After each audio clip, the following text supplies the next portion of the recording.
What up? What up? What up? Hello. So say if you're checking this out as a VOD, I appreciate you. I remember where I'm looking here.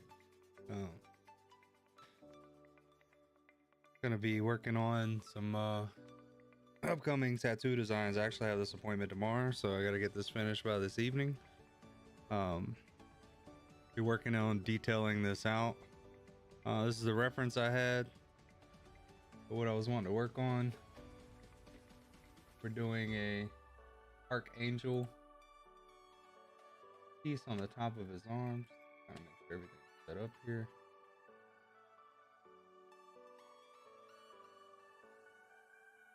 Yep, so this is our appointment for tomorrow. I'm pretty excited about it. I haven't worked on this client in a while. We finished up his design, his last design earlier in the year, so I'm excited to see him come back. And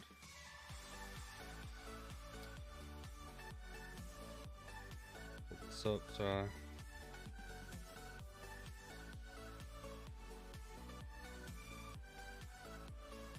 there we go. All right. Yeah, he's coming back. We're gonna be working on the top of his arm. We've already done the forearm around it. Pretty stoked with how everything turned out. These were the first two sessions that we did for him. Lilith on the inner arm, and then for me, yeah, we did Lilith on the inner arm. She turned out really beautiful. I might be able to show you through IG. Also, I'm doing a new setup, so I hope you guys like it. I'm actually using my PC for the camera, so I got a new little layout going. I'm pretty stoked with how it's looking. Very. Oh, I did not. don't want that. Okay. Change. Here we go.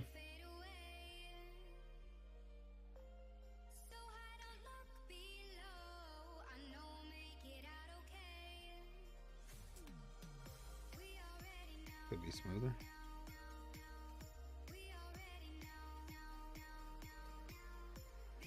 I don't open Instagram often on here.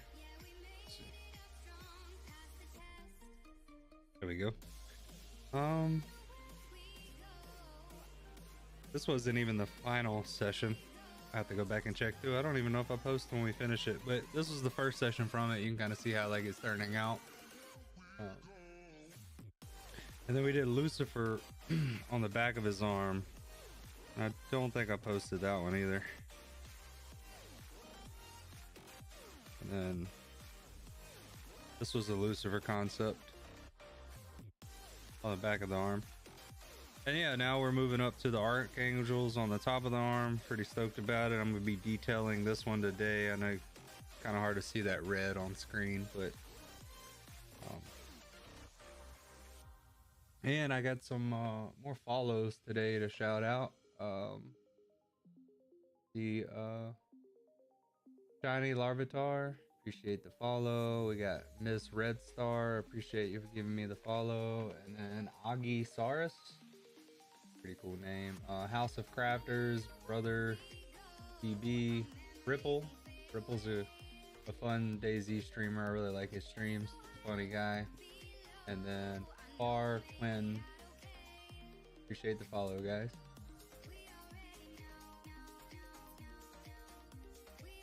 Let's see.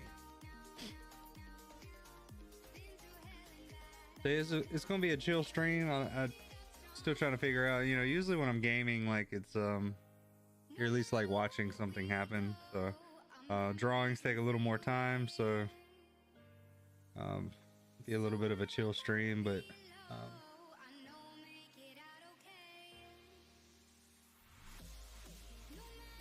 trying to do the chat. And I labeled the stream tattoos yes or no, because I was wondering if like anybody would be interested in them. If you're checking out the stream, are you into tattoos, or are you more just like the art to it? Do you have tattoos?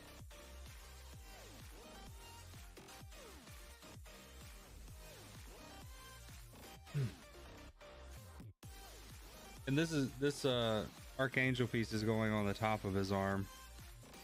And we're gonna be doing like space, some planets, some cosmic stuff behind it.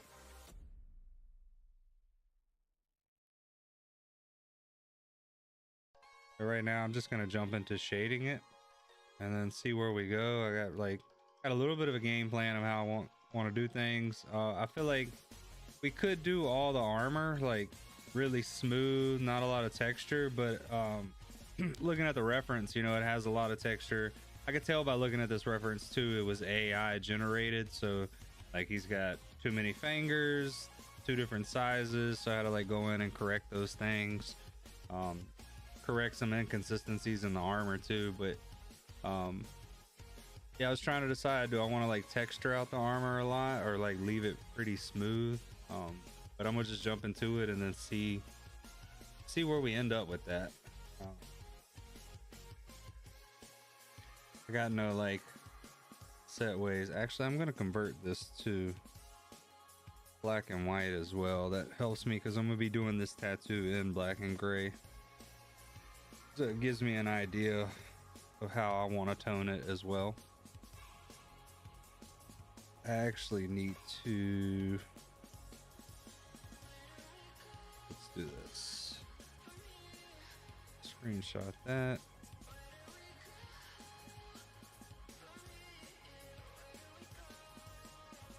The reference. Oh, we can do it that way. Sweet. Okay.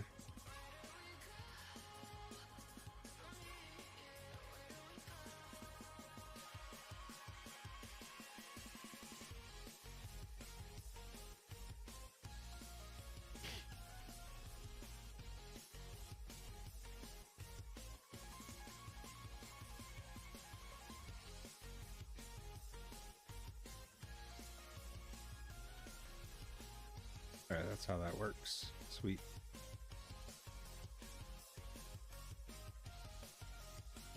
I don't use that reference feature very often, so still getting used to that.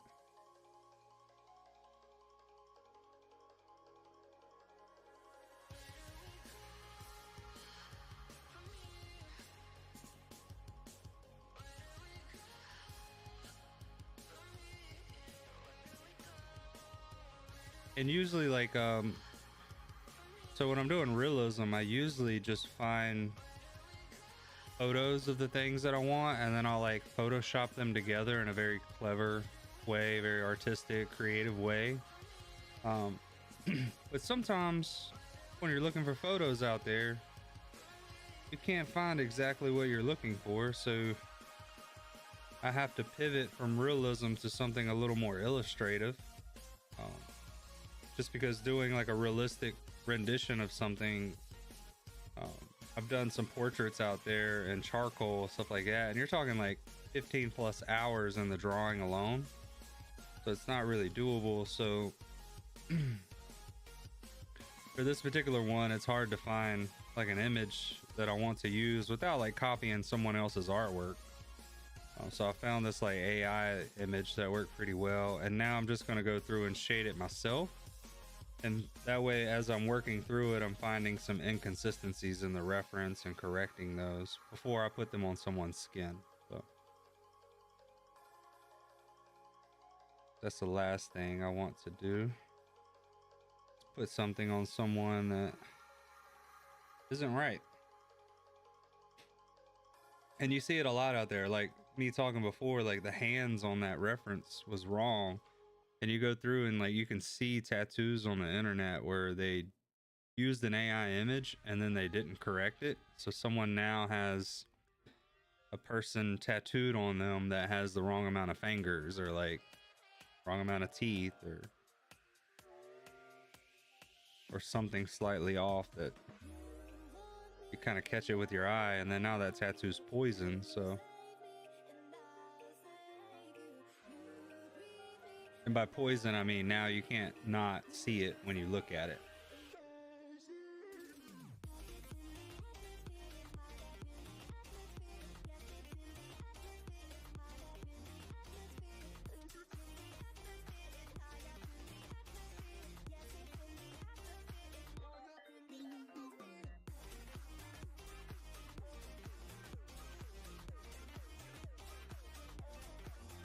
I do most of my drawings in red, and then I'll convert them over to black and gray after. So I'll show you right here.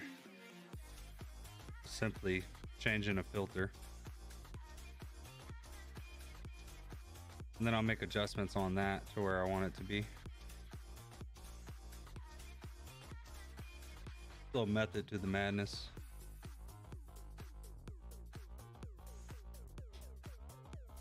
If y'all are, I see a few people pop in here. If y'all checking out the stream, are we for tattoos or are we against them?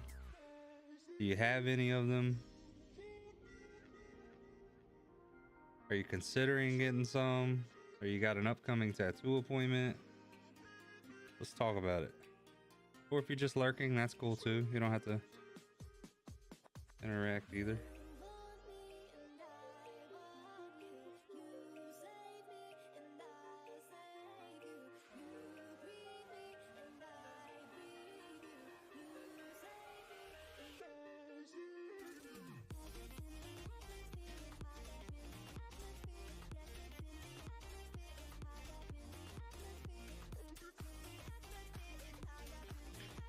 I'm actually, now that I'm thinking about it, I may keep the actual armor on him fairly smooth, because if we're doing a galaxy space background, that's going to be heavily textured, so that might be a good contrasting element between the two, is having the foreground be kind of smoother than the background, which will separate them even more when you're looking at them. At least that's the theory I'm going with. We'll see once we get into it. I can always make adjustments. I'm gonna be working on this for the next let's see. I want to show you all the schedule, private information.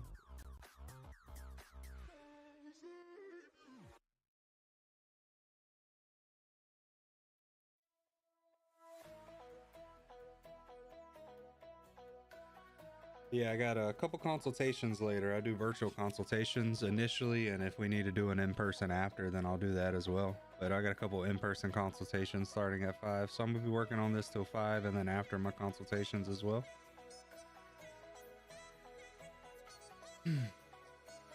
So you can expect that if you're hanging out. I'm gonna be working on this for the next 4.5 hours. This appointment is for tomorrow, so I have to finish up this evening. The game plan is to get this one finished and then start laying out the inner forearm piece. I mean, inner bicep piece. Because this particular one's going on the outside of the arm here.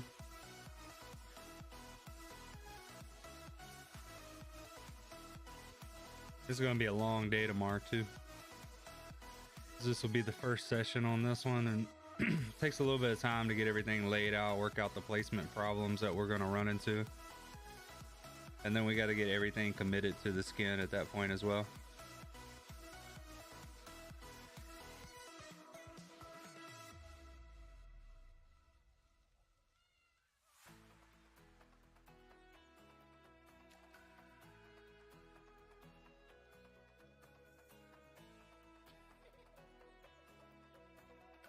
Looking at this will need a little bit darker there.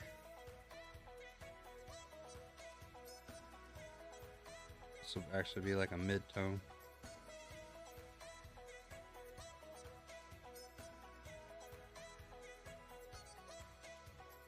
It's pretty dark throughout.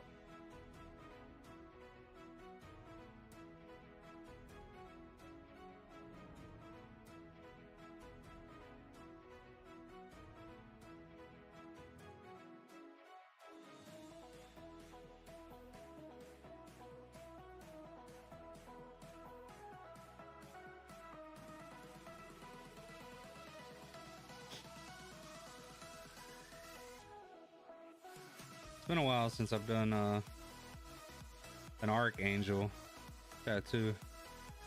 I've done like a handful of St. Michael's over the years. That was also like another thing of when it comes to my tattooing, I like to have like custom unique stuff, and when you're using photographs off the internet for like your realism references, you're gonna run into like the best ones have been done thousands of times. So that's like another reason I've kind of want to pivot it more to illustrative tattooing, and a little bit, so it's a little bit more custom to my client. And then also like I'm drawing it all myself, which is fun and kind of fulfills me more as an artist.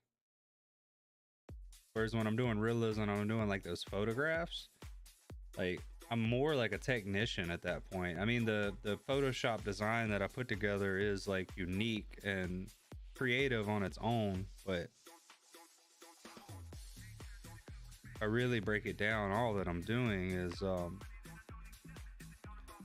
taking what is already out there, putting it together, and then that's pretty much it. Whereas like when I get to draw it like this, it's actually like a little bit more mine. And this one, even still, I'm following a reference pretty tight in comparison to like if someone told me they wanted something and I like sketch it out all from looking at a few references, but majority of it is like out of my mind.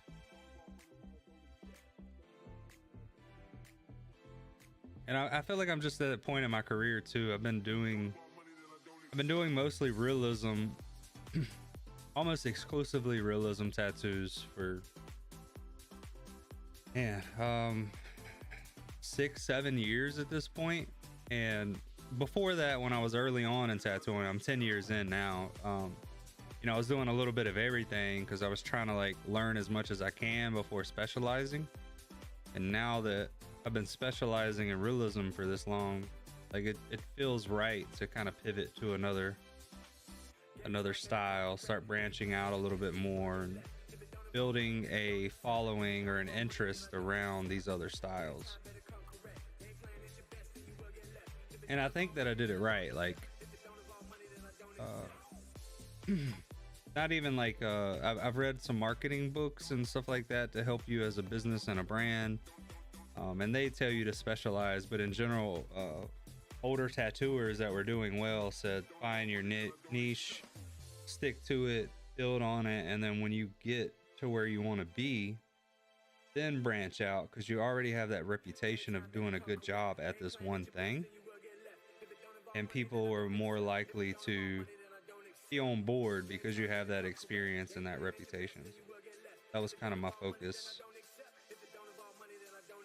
And you know, thank you to all those that told me that early on in tattooing, and were examples of it. Those that didn't even tell me, that were just examples of specializing and moving forward. So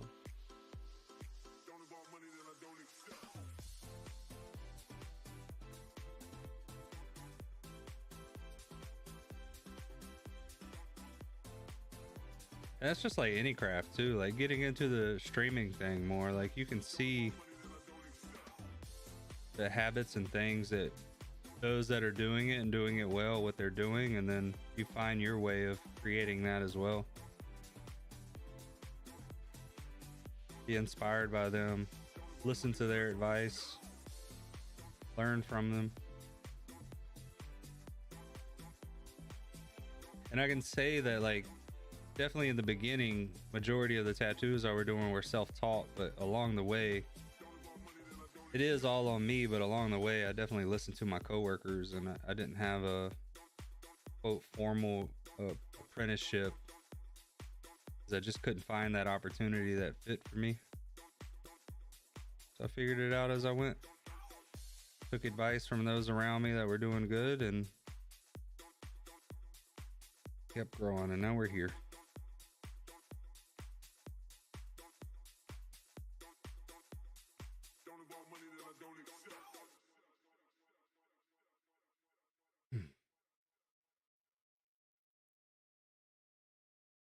Also, like being 10 years into tattooing, that's kind of like the pivot to want to like do comedy and stream as well. As now that I'm like doing some streaming around tattooing and stuff, it's like refreshing in a way. It like refreshes the craft for you. I don't know how to explain it other than like when you go to a tattoo convention, and when you're at a tattoo convention, you kind of get like re-inspired and you're like fired up because you're around all these other people doing what you do.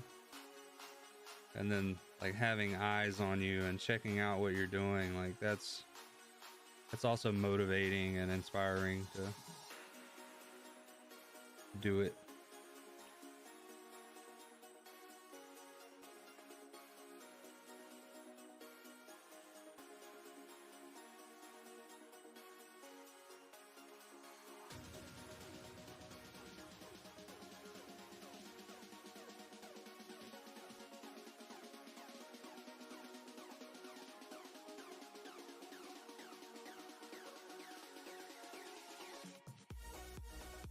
This don't sound like I'm writing love letters to tattooing, but if it wasn't for tattooing, I don't know where I would be right now. I was talking on stream about it yesterday of someone mentioned like being sober from drugs for an X amount of time, and like playing DayZ and being in the DayZ community kind of helped them with that. And I was telling them like to relate to it, that tattooing kind of done that for me as well. Kind of gave me something positive to focus on and kind of helped sober me up and keep me out of the party, just work and play hard mindset.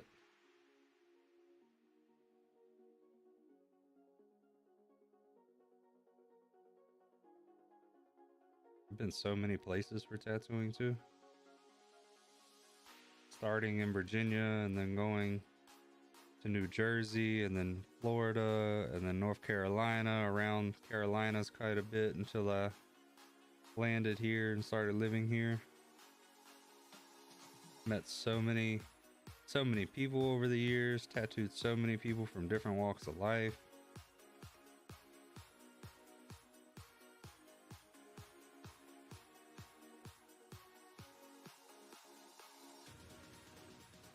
If you and then like one cool thing too is like, I'm sure if you're in here and you have tattoos, like the meanings behind why my clients get tattoos are so varied.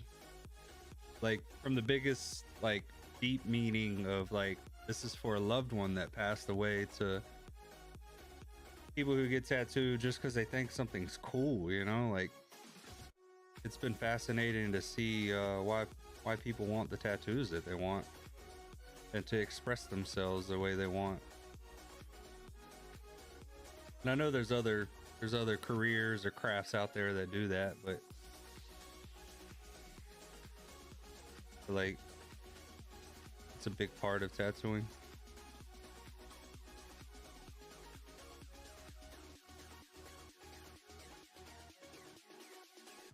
I've done some crazy tattoos over the years too. Pretty wild ones. Like I get asked that often too, is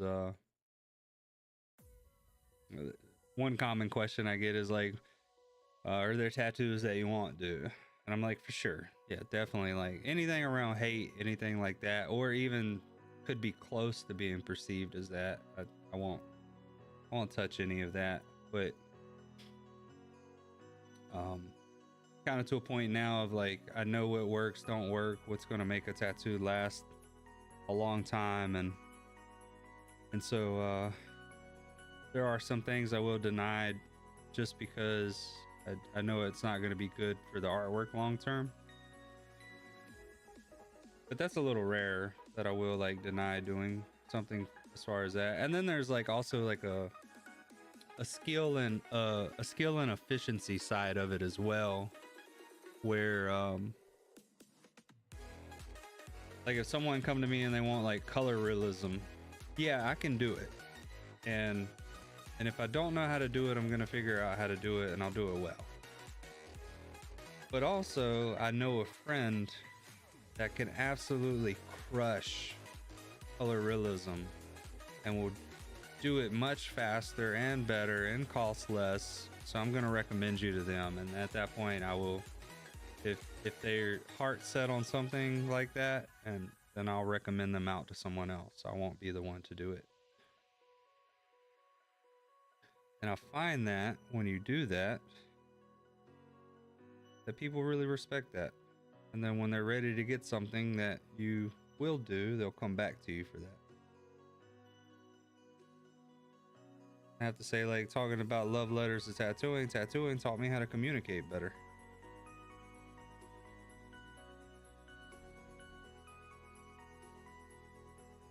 Also taught me, like, to value doing what's right, and not just because I need money or my ego is speaking to me.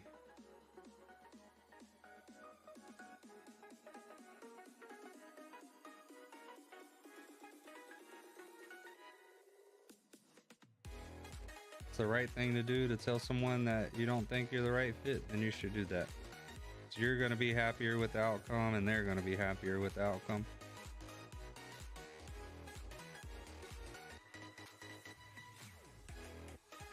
We're talking about crazy tattoos. Like, I have done some crazy tattoos over the years. Some are just like wild designs that I think are really fun. Like a few years back, I tattooed a friend of mine at a convention, a tattoo convention, and we were trying to enter in weirdest tattoo competition. And he wanted a taco doing a kickflip on a skateboard, and the skateboard was a Taco Bell hot sauce packet. And I was so stoked to do that. I was like, this is gonna be the coolest tattoo I've done in a while. And we ended up doing like he had a flat brim hat on, and the hat was a dollop of sour cream, and then his hair coming out from underneath it was the shredded lettuce. And then he was actually wearing Jordans, which was pretty fun to do, like tiny little Jordans on him as well. And the overall tattoo was only like that big, so it wasn't like a huge tattoo. I think we did it in like 3.5 hours or something like that.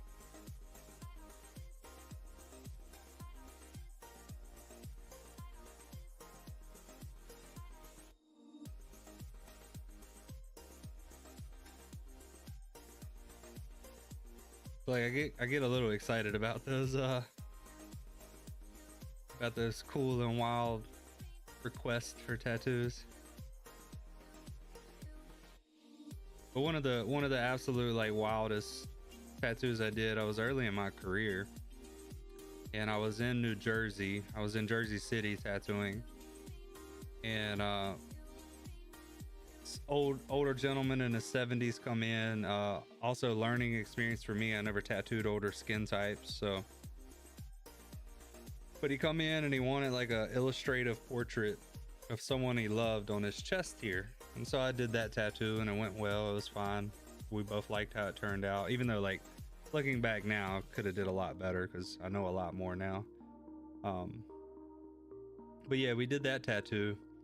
And then from there, he come back a few weeks later, and I see him walking to the studio. So I walk on in and I get ready for him to arrive, and he's talking to me and he's like, I want you to do another tattoo. And he hands me this tiny little square, and I don't know what I'm looking at because it's like tiny. And he's like, it's a temporary tattoo and I wanted it to be like this big, but when I ordered it, it showed up really small like that. And I was like, okay, well, I'll tell you what, why don't you just bring me a printout of what you want? We were doing realism. So I was like, you bring me a printout. If you want it like a portrait, I'll make the stencil off the printout and then we'll do the tattoo that way. Bring me like a couple different sizes.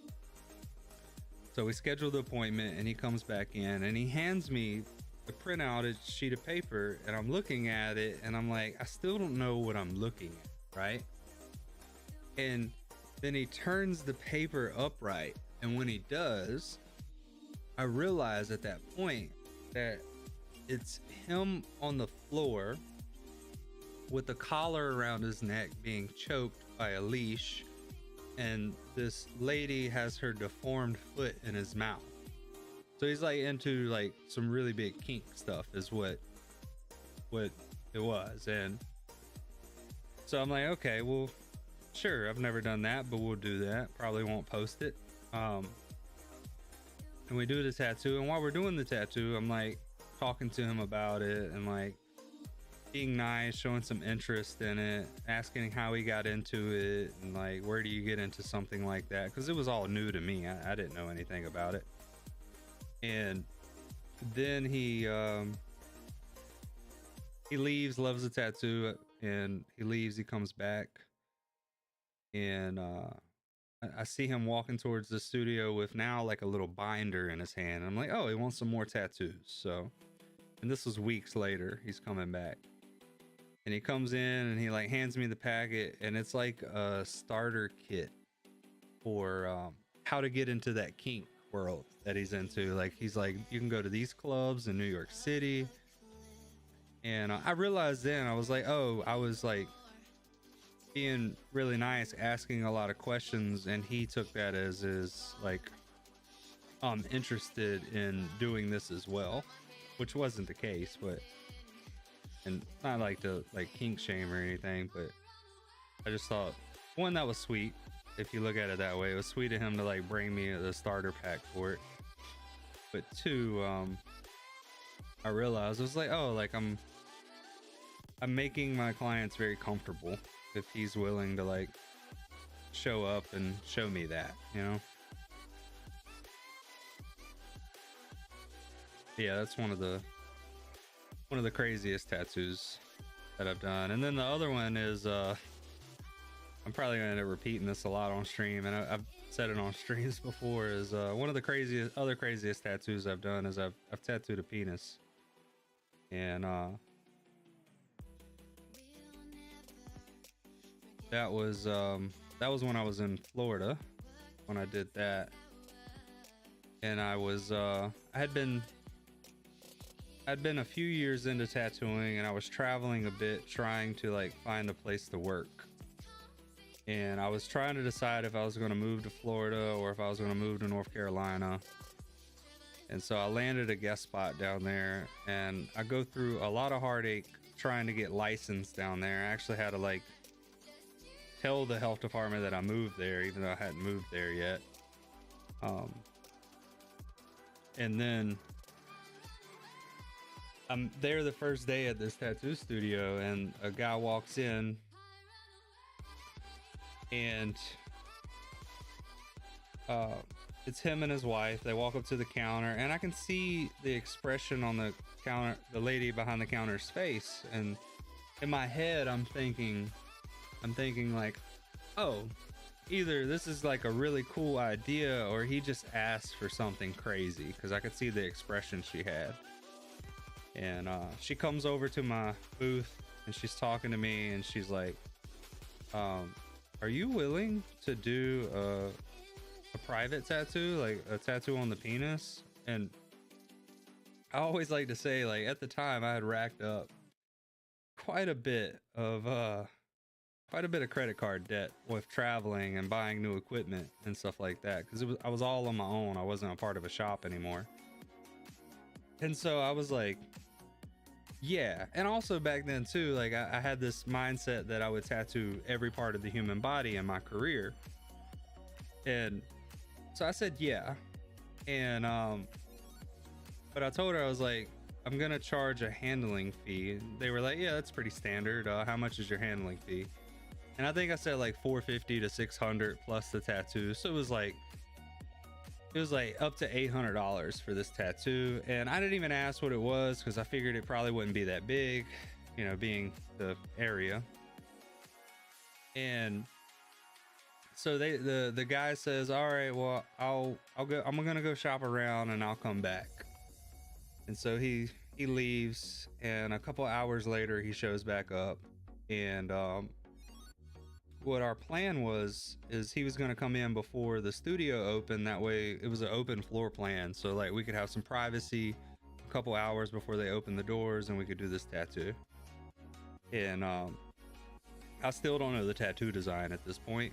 Again, I don't think it's going to be that big, so it's not a big deal. He shows up the next day. He tells me that he wants 2 little cartoon eyeballs on his penis. And this is where I learned, like, I care a lot about the artwork, and like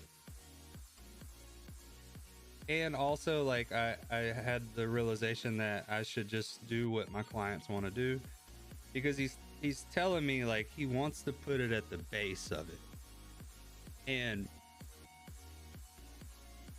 I'm trying to convince this grown man that he should put the eyeballs on the head of it. And I had to have a conversation with myself in my head of being like, Ray, just do this man's tattoo. Like, why are you trying to convince him otherwise? So like, this gave me the insight of later, like, if someone wants a tattoo, like I do what they want, even though like I feel like it's a better idea to do something else, I'm still being of service to them, so I should do it the way that they want to do it. And so we end up stenciling it, and which was awkward. I wore a face mask at the time. This was like 2017, so face masks weren't required or anything, because I didn't want him to see the expression on my face in case I did have an expression on my face during this tattoo. I wanted to remain professional under the mask, best that I could. And so we get done with the outlines and we fill it in, and he tells me that he wants to add color. And I'm like, that's fine. What colors do you want? Because we had like a little gap to put color in there. And he says, well, I have a husky, a dog, and my dog's eye colors are amber and blue. I want to do amber in one eye, blue in the other. And I'm like, okay, cool. And so we do the blue, and we're about to start on the amber, and his wife shows up. Now, the lady that he came into the studio with originally, she shows up, and she's like, oh, you're doing color? What colors are you doing? And he's like, well, I'm gonna do so-and-so, his dog's eye color. And his wife gets upset. She's like, no, I want you to do my eye color. And I missed the key element in the story, so let me get back to that too. The reason that he's doing this tattoo is he lost a bet to his wife, and this was years before, so he was finally like paying the debt on that bet with his wife. And granted, I'm like so uncomfortable during the session, and I really regret this, that I didn't ask what the bet was, nor did I ask if she lost the bet, what would she have to do. So anyways, we're here, and they start arguing about the eye color, or bickering. They weren't really like arguing, but they were going back and forth about the eye color. And ultimately I'm like, it's his tattoo, he should do what he wants. What's up, Demetrius? Welcome in. I appreciate the follow there. Anyways, he's doing, I've already done one eye, and I'm filling in the color on it, and they're bickering back and forth. And finally I had to like speak up and be like, hey, because again, I'm doing a penis tattoo, so the penis is in my hand and I'm ready to start filling in color, and they're arguing while I'm there. And I'm finally was like, hey, y'all need to make a decision. It's his tattoo, he should choose what it, I don't get me wrong, like I see like including your significant other, your wife, your spouse in the decision making. Like, I'm not saying like don't do that, but ultimately he's gonna wear it for the rest of his life. It should be whatever he wants. And so we decide on doing it the same color as his dog. And again, I'm not judging that, because people love their dogs, you know, like I get it. It's kind of weird, but I get it that he wants his dog's eye color on his penis. But so we end up filling that in and finish the tattoo. He's super excited about it. He's like hopping around the shop with no pants on, like asking the others in the back if they want to see it. And everybody's like, no, that's fine. You know, we don't need to see it. And so I'm going over aftercare. And if anybody in here, if you've ever been tattooed before, you know that after a tattoo, you know, you got to take care of it. You can't get in the water. You can't have sex, like, especially since it's on his penis. Like, he has to keep it clean. And I tell him this. I'm like, all right, when you're taking care of it, you can't do any swimming, you can't be in any bottles of water, you're gonna want to avoid sex for like at least a week and a half, and then condom after that, like and use some with no spermicide. Like, I'm going over like all the things I can think of to tell this guy how to take care of this tattoo. And he looks at me, he says, well, we're going to a Caribbean island tomorrow. And I was like, well, buddy, you're not you're not going swimming. I'm sorry, I don't know what to tell you. Oh, and another weird fact is, while I was finishing the color in the tattoo, his wife comes up behind me and starts like puts her hand on my shoulder and like starts massaging it. It made me really uncomfortable, and I like told her to stop. Knowing what I know now, they were like probably like going down to like the Caribbean for like a swingers retreat, or like maybe a nudist thing or something like that. But made me uncomfortable, told her to stop. But we get finished with the tattoo, and he pays up and he leaves. And I'm sitting there, and I'm like, they come up to me, and the shop's like super generous. They're like, all right, since you did that, we're gonna give you all the money for it. Like, I know you've been traveling, you come down here, which I thought was nice. But they were like, why'd you only charge $450 or $600 for the handling fee? And I was like, oh, I don't know, I mean, that's what I always heard, that's the price for it. And they was like, now down here it would have been at least like $1,400-1,500 just for the handling fee. And I was like, nobody told me. If y'all would have told me, I would have undercut it by like $200. I wouldn't have undercut myself by half the price of a tattoo. And but anyways, that's, if you stuck around for that, that's my story of the time I tattooed a penis. So, and by far, those two that I talked about are like two of the craziest tattoos that I've done. I've had some inquiries for some pretty crazy tattoos, but none on that level.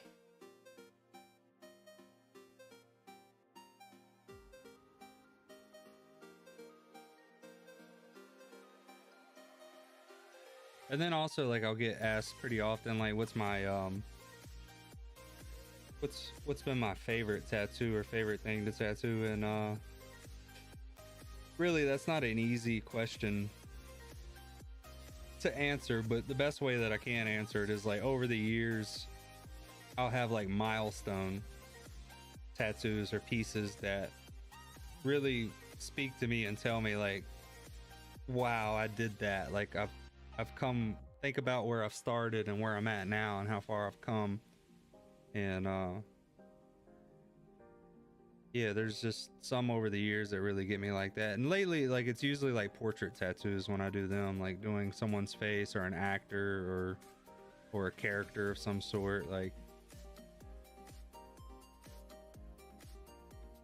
and since I've been doing that too, I've won a couple of awards for them. And it's kind of like what I wanted to be known for a long time. And again, now, like, I'm kind of shifting gears a little bit from realism and kind of doing a little bit more illustrative stuff, and I've been happy with that decision.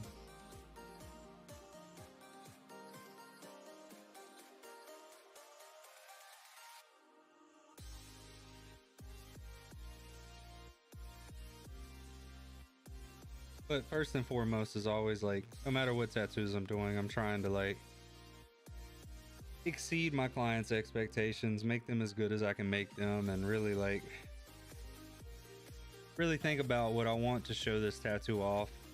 If or would I get it tattooed on me, is like a mindset behind when I'm designing or tattooing someone.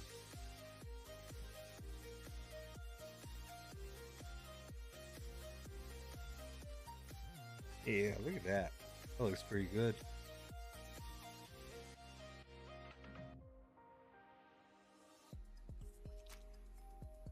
Try to straighten this line out a little bit more.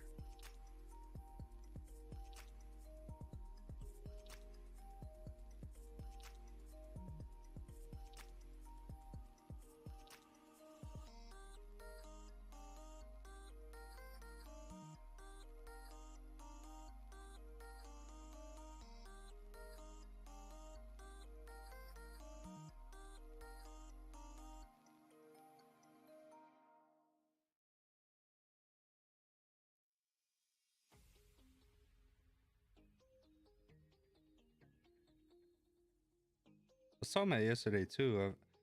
I get asked often if I do conventions, and I've done a lot of conventions throughout the years. Like if you not a lot in one year, but um, I have some buddies that like do 3-4 conventions a year, travel all over the country. I even have one friend that like was traveling abroad, um, traveled through different parts of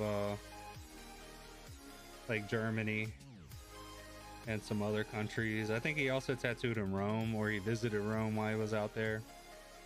Um, and I'd love to do some of that, have some of my artwork in another country like that. But I've been wanting to do them more. It's the tattoo industry right now, or like tattooing in general, like is in a weird spot with it definitely being a luxury item and not like a necessity. So it's kind of been slower universally for tattooing, at least in America. I don't know about the other countries, so I've been a little hesitant of traveling far. I'm in the Carolinas, and like one of the furthest places I've traveled to tattoo was Albuquerque, New Mexico, and I really just did one really long tattoo while I was there, and that like helped cover the trip and expenses. And then a couple years ago I tattooed in Nashville, which kind of like talking about like financially making that decision to make the travel for it is I had a 2-day appointment scheduled, and my client ended up canceling the day of, so I was kind of like high and dry for the weekend out there, and I ended up like losing money on that trip. And it's kind of like the risk you take with traveling to tattoo. I ended up winning an award that weekend though, which was great. I ended up tattooing my barber. She was out there for her birthday. I did a Shirley Temple, if you're familiar. She's a child star from I think like the 40s and 50s, but I ended up doing a Shirley Temple portrait on her, and I took home I think 3rd place tattoo of the day. So it wasn't like a total loss, but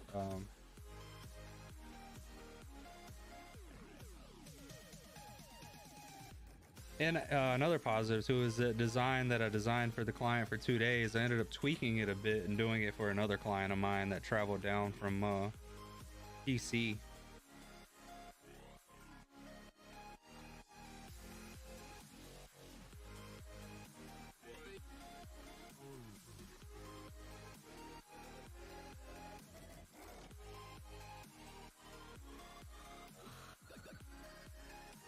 I wasn't designing for a tattoo today. I was probably gonna do like an emote drawing stream. This software that I'm using here does animation too, and I really want someone.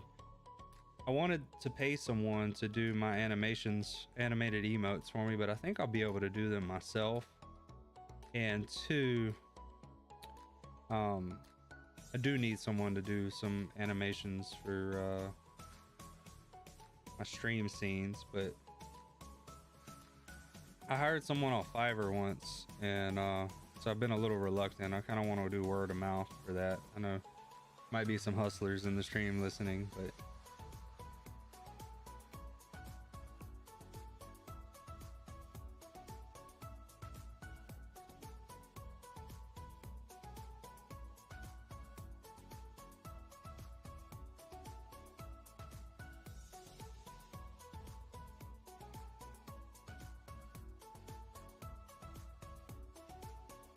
so even though I'm doing like this a little more illustrative, I still need it to not have a lot of line work.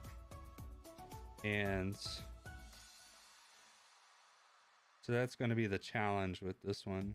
Is usually if I'm doing something more illustrative, I'm definitely using like a lot of lines, even thin lines if I wanted to feel a little bit lighter of an illustration. But in order to match the other tattoos that he has that I've already done, I'm going to Have to find a nice balance between the two and be very selective of the line work.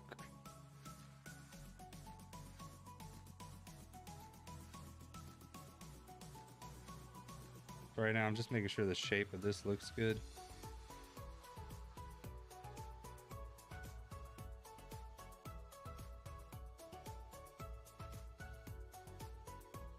Oh no.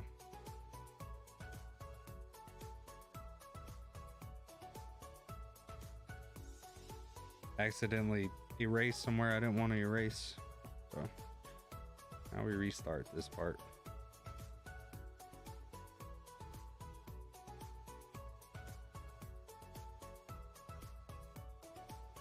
I think there's a setting, I just haven't quite figured it out, where only the pencil does a drawing aspect to it. Actually, could probably find that. Preferences.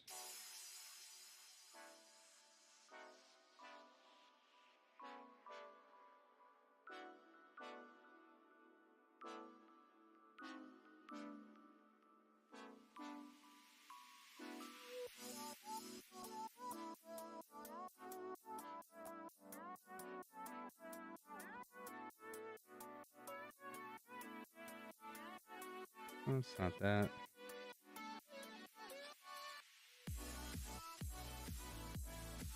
I don't want to change these settings. Okay, well.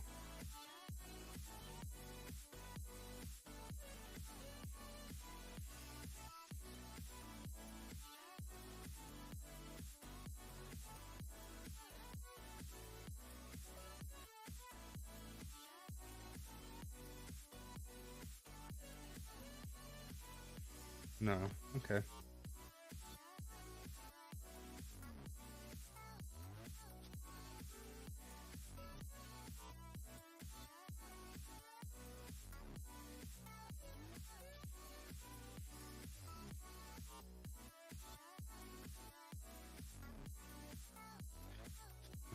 Oh, anyways, we'll keep at it.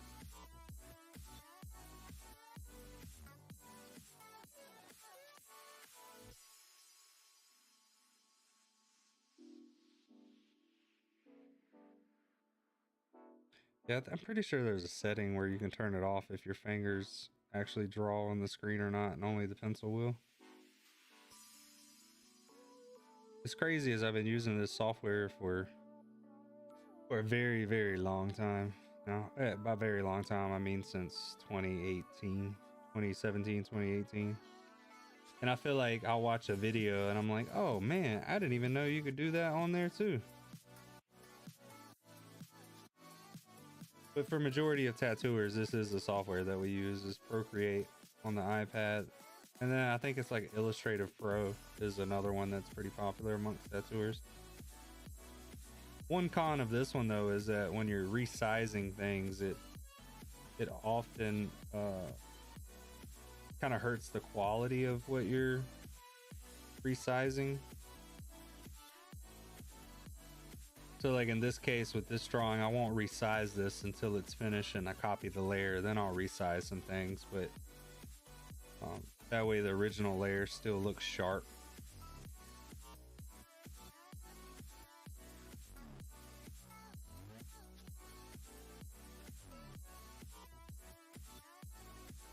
This is actually fully toned out.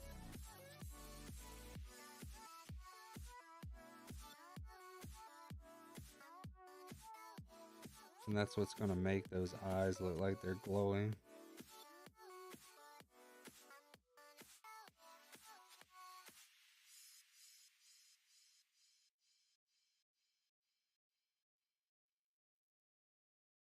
Honestly, I'd say a lot of tattooing is just problem solving. And then over the years, you have like this Rolodex of problems you solved and can remember what you did and didn't do and what works, doesn't work. I mean, I guess that's anything. I'm making it sound like it's special to tattooing, but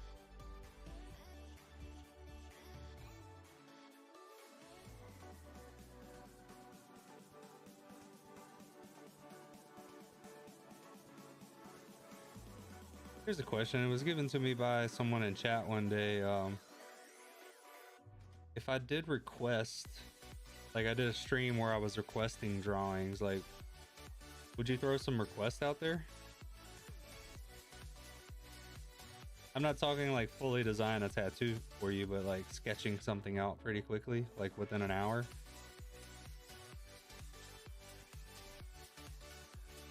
How does that sound?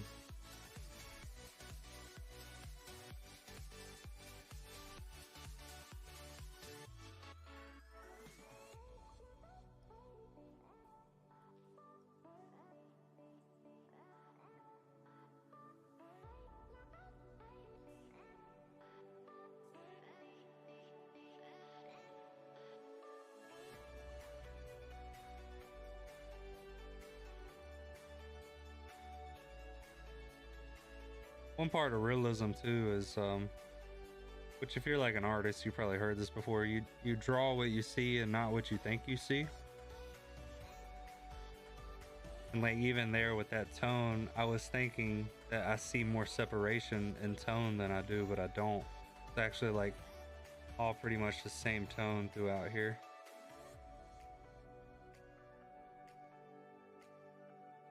And then where I'm solving my problem side of it is I'm gonna add even another little lip here.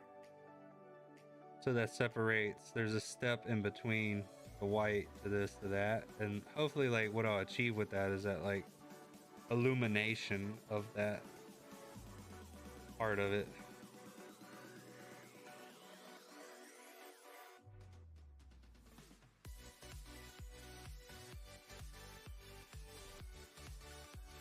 And I think for like the little wings coming off his head here, I'm gonna turn on assist. Oh, it's not centered anymore.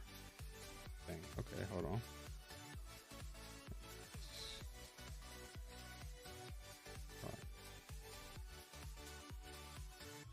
Yeah, it's off center.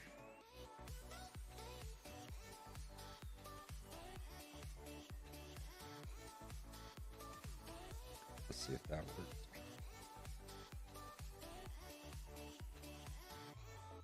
No, we're not gonna do that. We'll just eyeball it on both sides.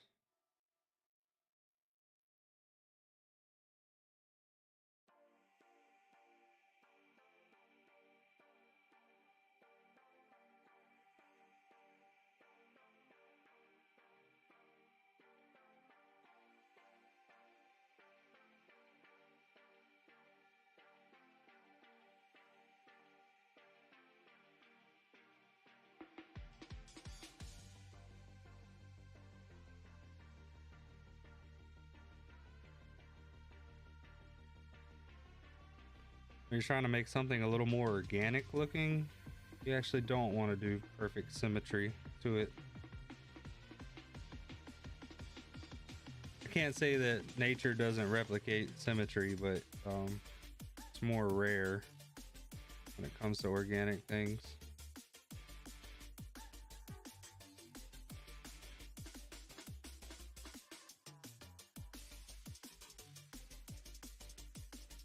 I feel like this needs a little bit more separation too.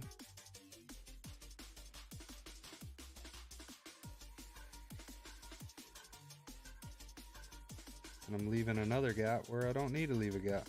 So we're going to fill that in too.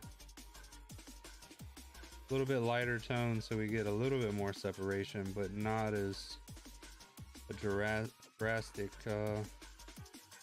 difference between this dark area and this by having that white in between.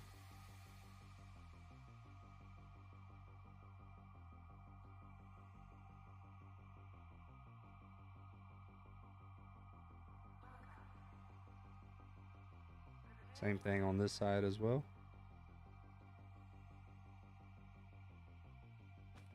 Oh, Vico, appreciate you.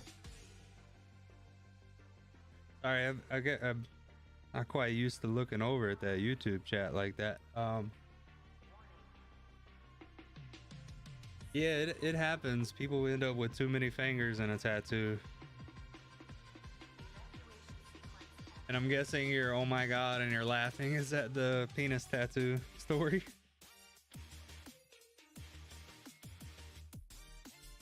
It does happen, man. It's unfortunate. And it's on the artist for not handling that with care.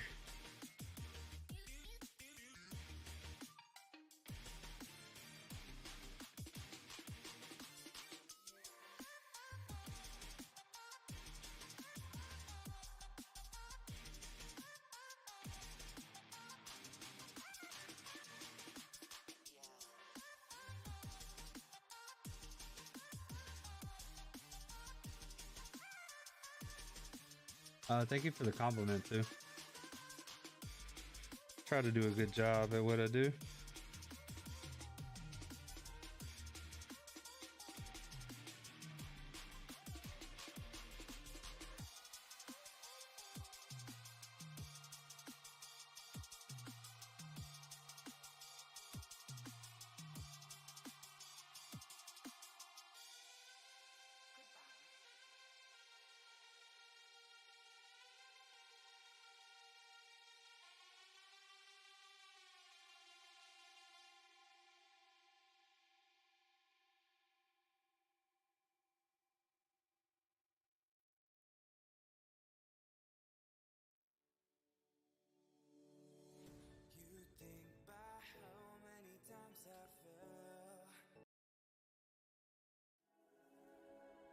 So it might go. I think what are we listening to? Happy EDM.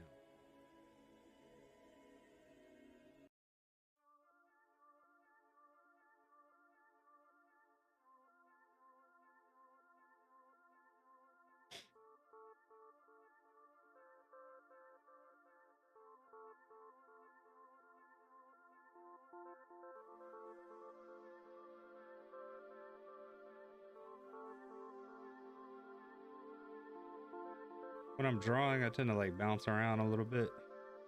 It's like keeping things fresh as I go. But when I tattoo, it's actually very important when you tattoo that you try to like finish a section out before you move to the next one, just because you're also dealing with pain management in the middle of a tattoo.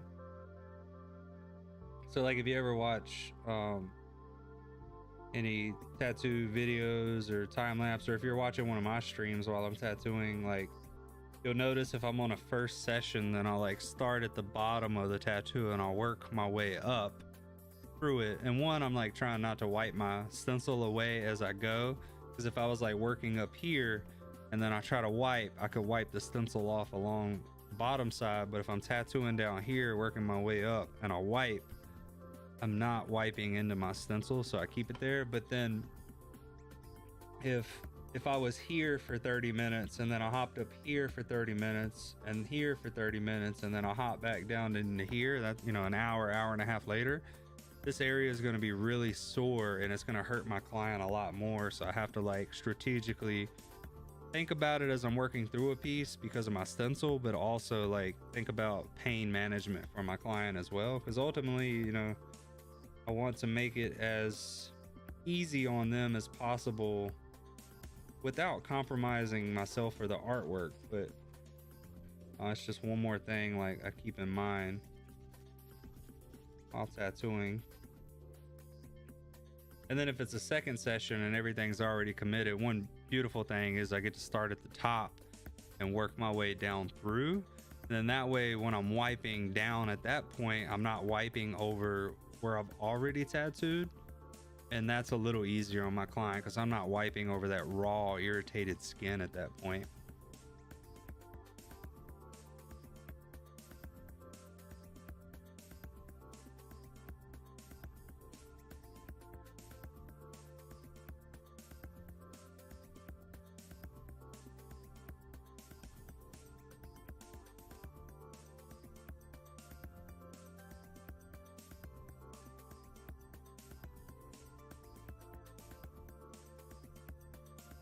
Also, I know like that's pretty common knowledge to those that have been tattooed and tattooed before, but I try to keep that in mind that not everybody popping in here is gonna have that experience or knowledge too.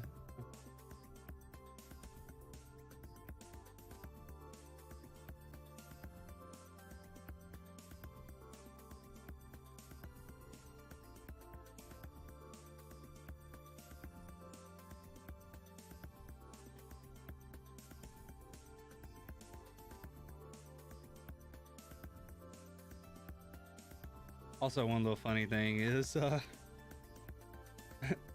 when I'm working on the iPad and like I've been doing a lot of iPad drawing, sometimes when I'm using markers on someone's skin to kind of like draw something in, instead of like spraying a little bit of alcohol on a paper towel and wiping them, I'll double tap because that's how you go back on here, and I have to catch myself because it's just such a muscle memory.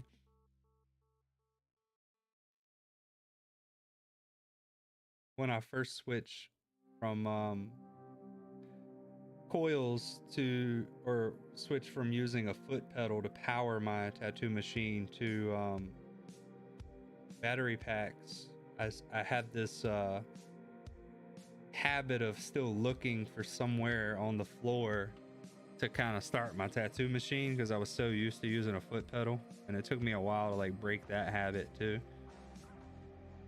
When you like do it every day, it just becomes part of what you do when you're doing that thing, and you don't even realize that it doesn't work that way.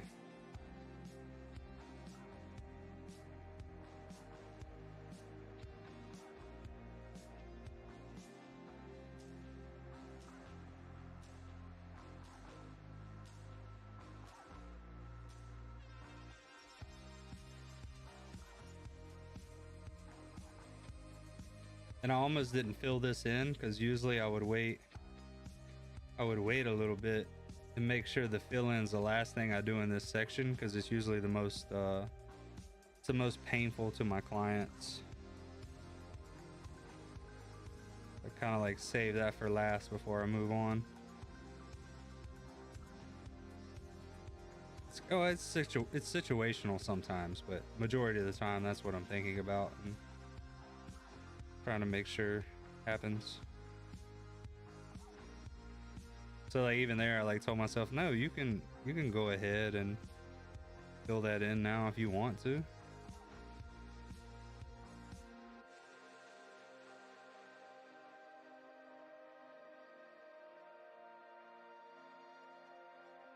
I watched a really cool movie last night. I know there's like a subject change there, but I don't know if y'all have ever seen the movie 3,000 Years of Longing. Try to think of how to say these things without like being spoilers in it, but it's a really good movie around fantasy. It's kind of like if the genie from Aladdin was real life. I think it came out in 2022, so it's not like a new movie or anything. But I really enjoyed it. I thought it was a really good movie.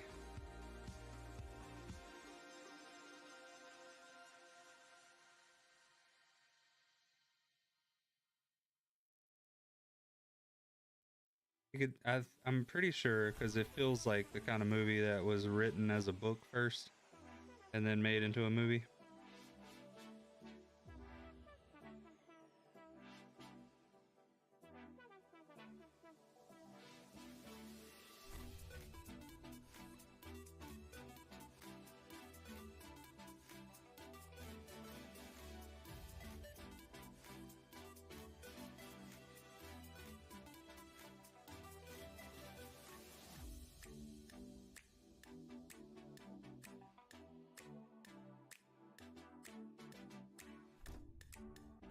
Right there, I noticed some shape inconsistencies.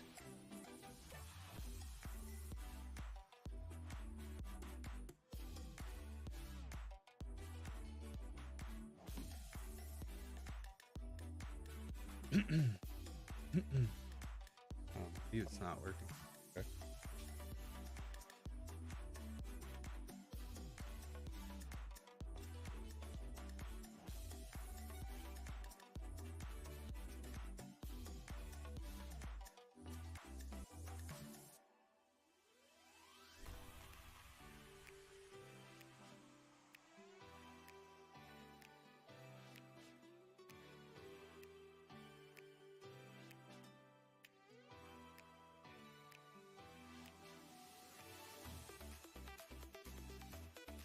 All right.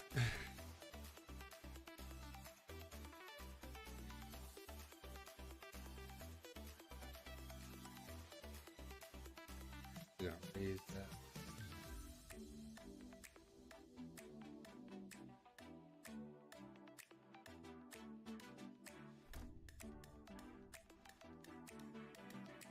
I think this is my yeah, this is my first stream onto the YouTubes for tattoo related stuff. YouTube doesn't allow you to do it through a mobile device, and I've been tattooing and streaming the designs through my mobile device.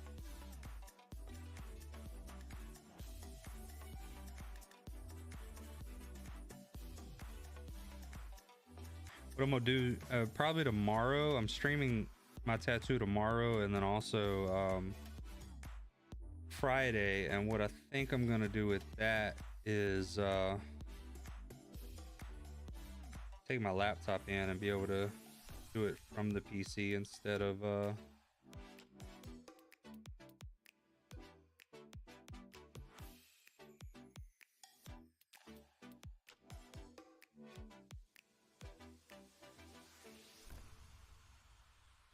do it from the mobile tomorrow.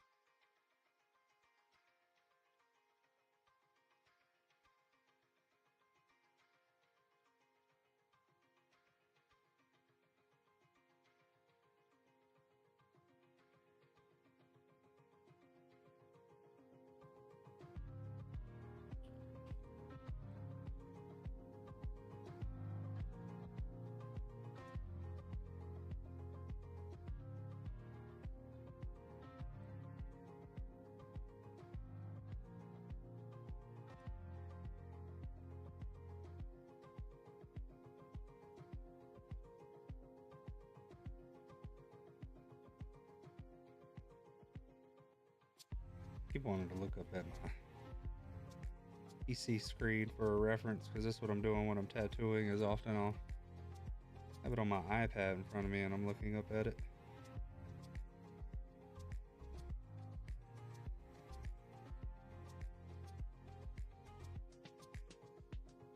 Actually, I'm realizing a flaw with the dual stream.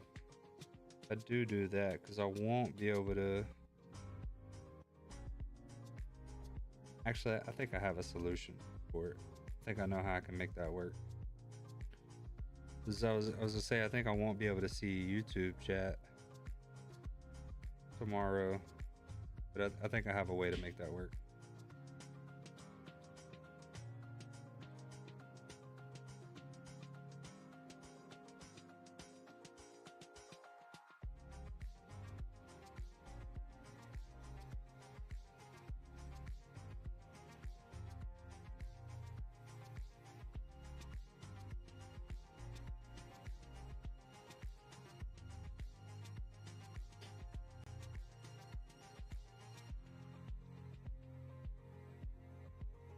Slowly building it, getting there.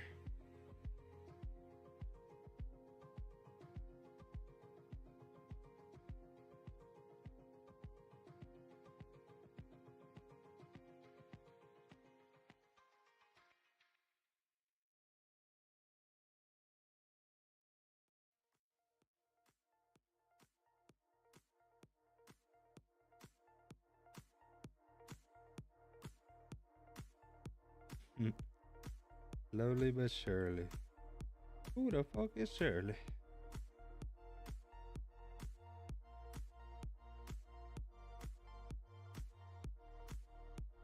I don't even know what that's from, but it popped in my head.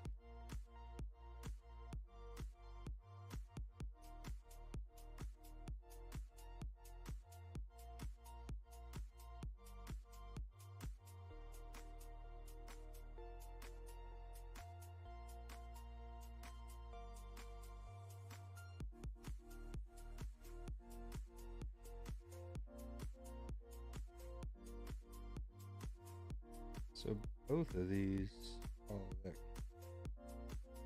kind of a weird inconsistency there.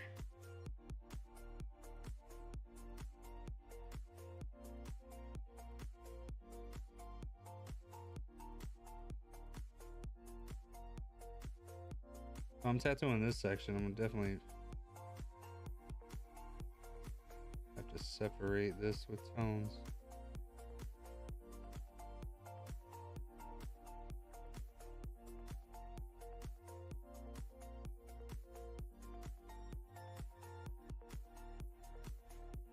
Originally I was thinking of that folding, but I actually think I'm just gonna connect this here, not fold it into the other one.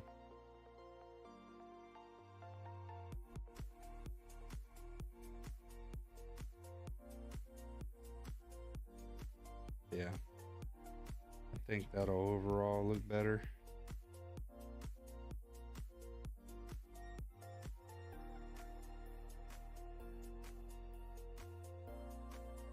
Again, solving problems.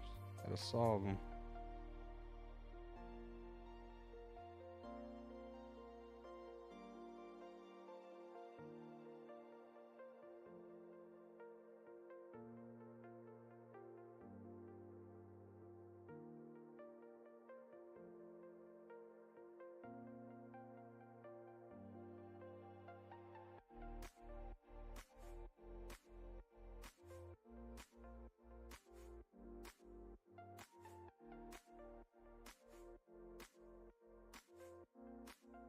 Also, once I get the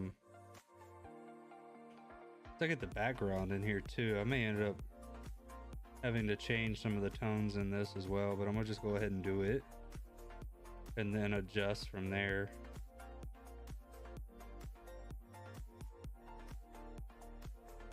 Because at the same time, like when you're doing realism, you want like a 90% tone and a 10% highlight ratio.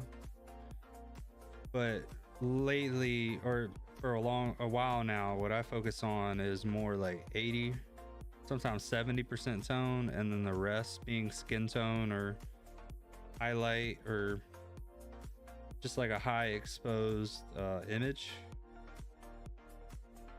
And I do that so like the tattoo is more readable from a distance, not just like close up. So like even if you saw it across the street, you could still, as long as you got good vision, you'd still be able to like tell by the shape of it what it is, maybe, or get close to it. And there's a rule of threes in that, in art, but in tattooing in general, that I follow is it's 3 inches, 3 feet, 30 feet. So, and usually if you focus on 3 inches and 3 feet, you're gonna kind of lose a little bit in the balance of the 30 feet, and vice versa. If you focus on 3 feet and 30 feet, at the 3 inches, you're gonna lose a little bit. So it's finding what you want in your art. But for me personally, I try to have things very detailed.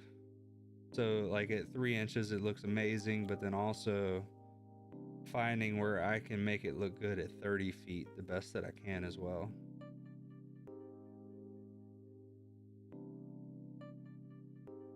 Doesn't always work out, but it's just something I keep in mind when designing.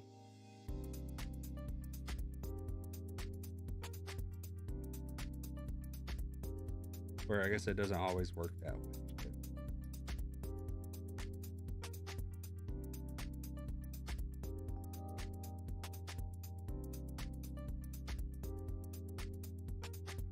So like where this already has a lot of heavy tones and only like a few slots where there's skin tone showing through, it's like the highlight hits on this side, so I may even come back in here and like lighten this up a little bit, throw a highlight on the back of that. But even that, I like that. I think that looks good now.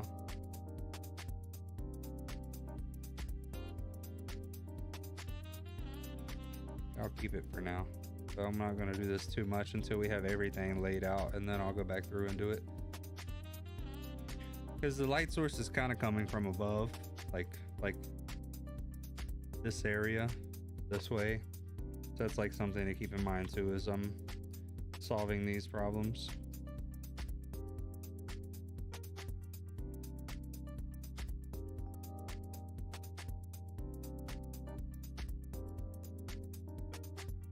All right, I need to stop doing that till the end. Something we do at the end.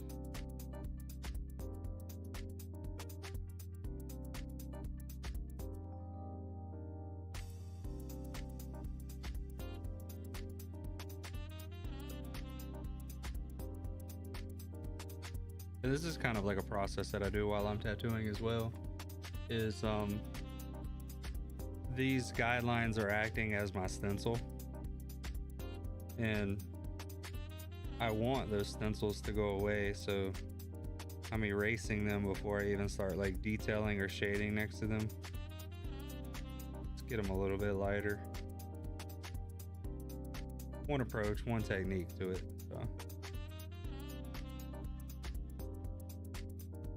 So again, I'm doing this kind of illustrated, but I want to still have a realistic feel to it. So we don't want lines and realism, we want edges.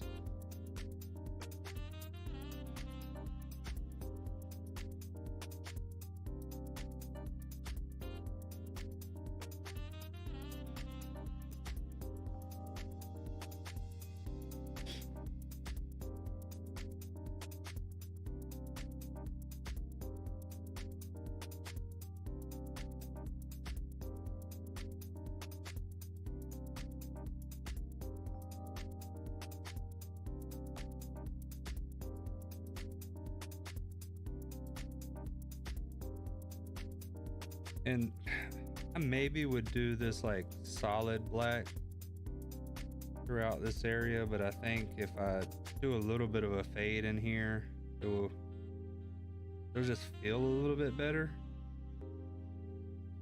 instead of just being, I mean, most times like that cast shadow would be almost solid black in here, but even like this one gets a little bit of a highlight underneath that chin, but I kind of want the chin to step forward a little bit more than it does in the reference. So I'm gonna eliminate some of the blackness down here and lighten it.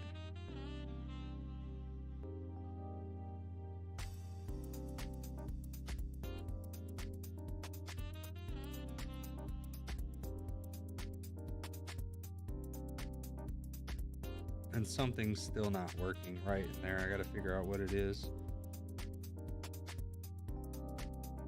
Maybe it's, I need a little bit more right under the chin.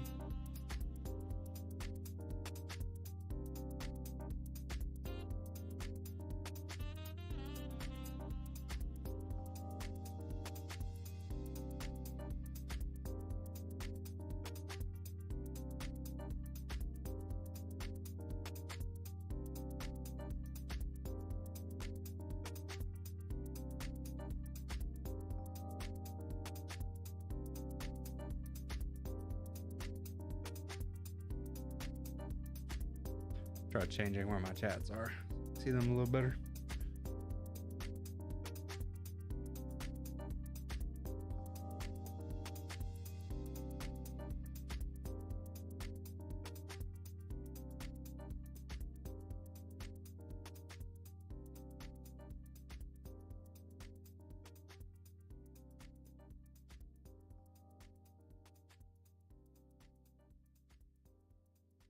See my friends hopping online playing DayZ. It was one of those mornings this morning where I just wanted to hop back on DayZ and play all day.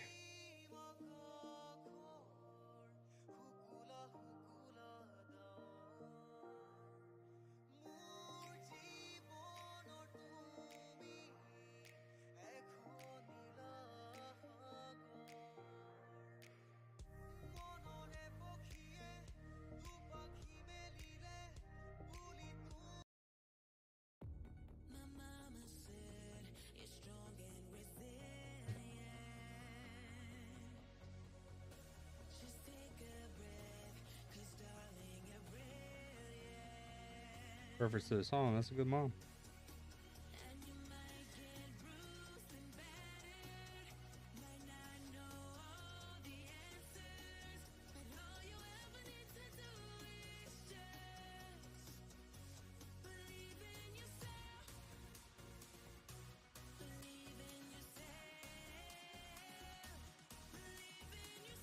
All right.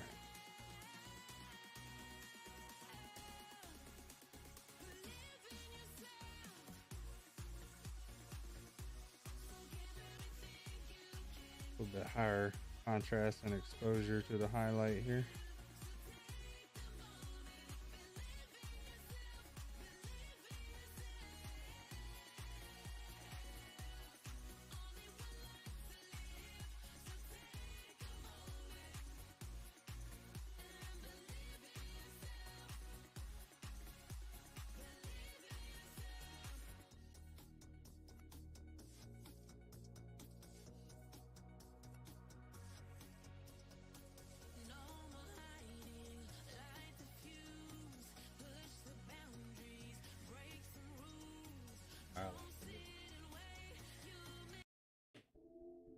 Looking for a little more instrumental.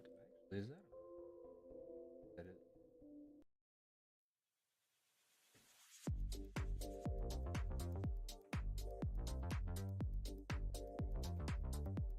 I'm using a like Twitch and YouTube safe music streaming platform. I actually like it so far. I've been using it at the studio too, or like off stream when I'm wanting a vibe.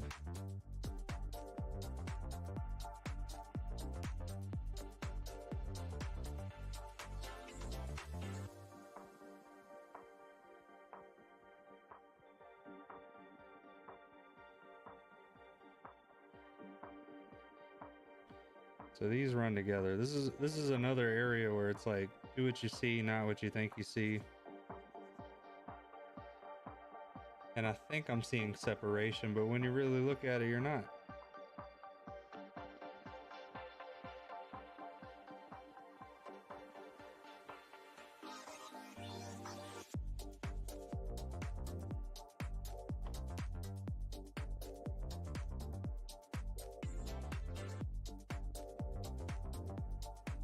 So we'll try it with being dark and no separation, and then pare it back as needed.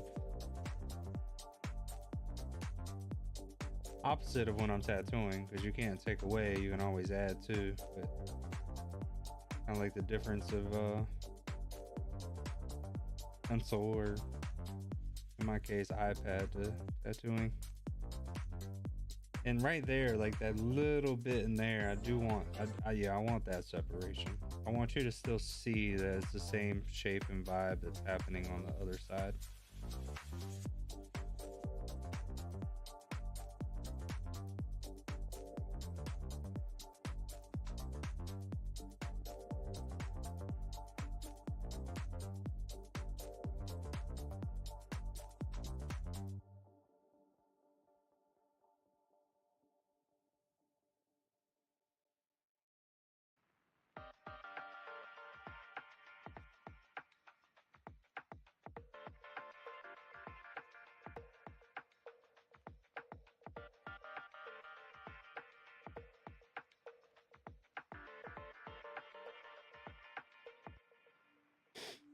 Yeah.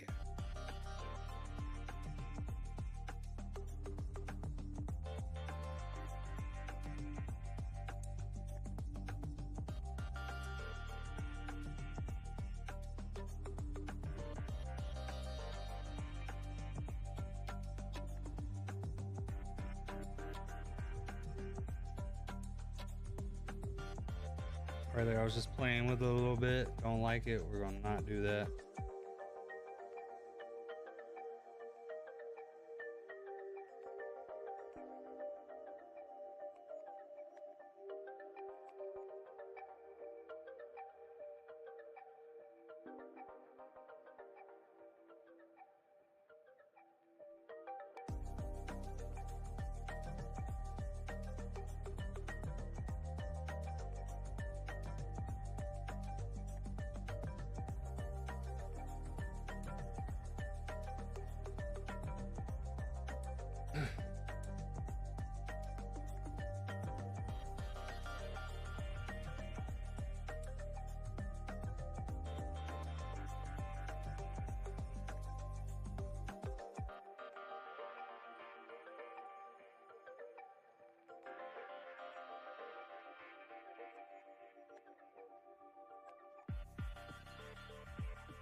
So you know, something like keeping it kind of smooth on the armor because we're going with the Galaxy space background. So I think a little bit of texture, like this has a little bit, but I think just a little bit more.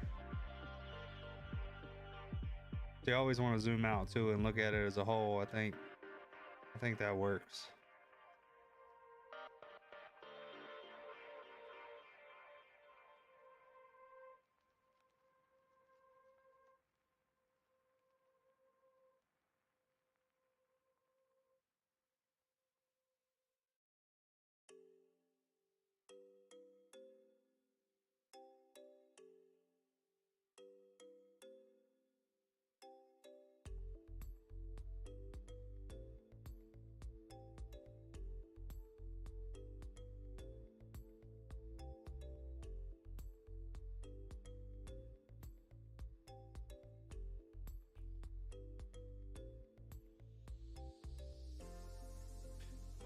Change this.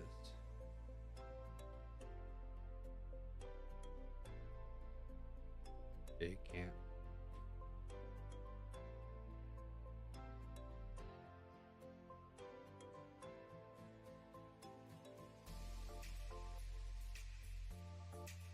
All right.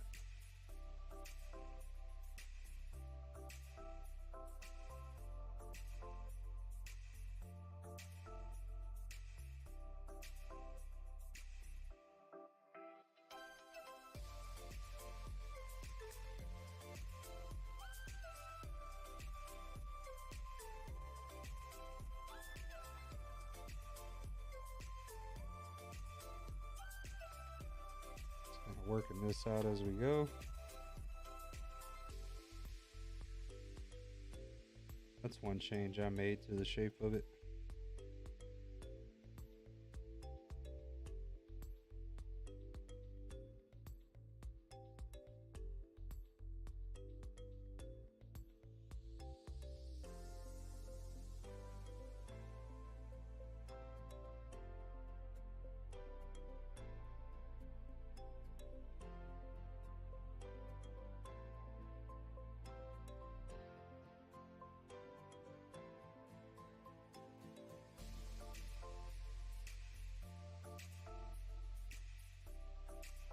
And time is rolling.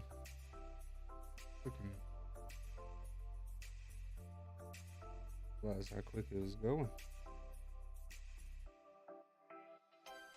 Definitely gonna be working on this later. I might actually get back on stream later and work on it.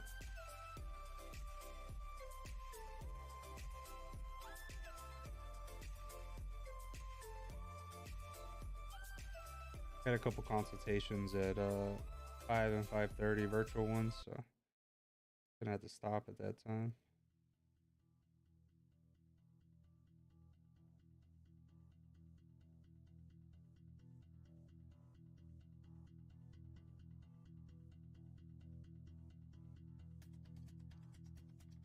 Isn't for a few more hours. 2.5 more hours, or 2 more hours.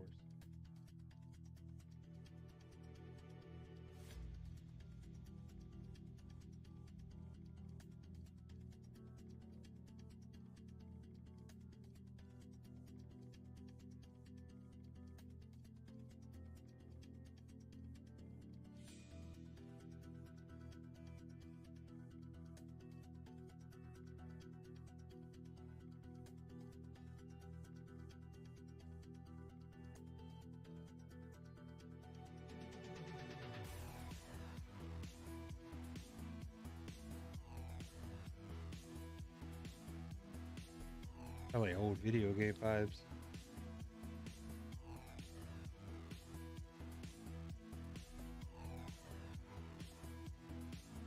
It's loaded up Fighting Force for the PS1.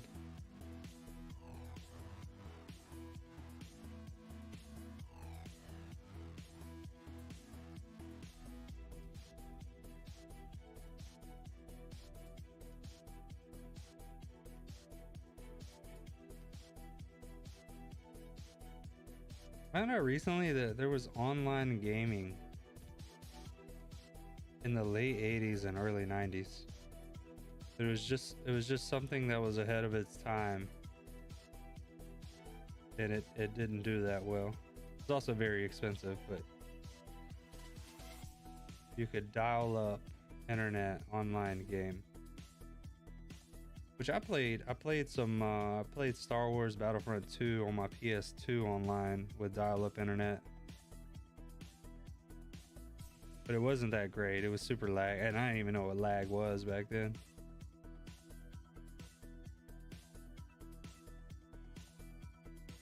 But yeah, it was like it was an attachment for I think Nintendo that you could go online with. I thought that was crazy because I didn't think online gaming was huge until Xbox 360. I mean, I guess you had PC games before then, but it wasn't as popular until Xbox 360 days. At least I know in my area it wasn't.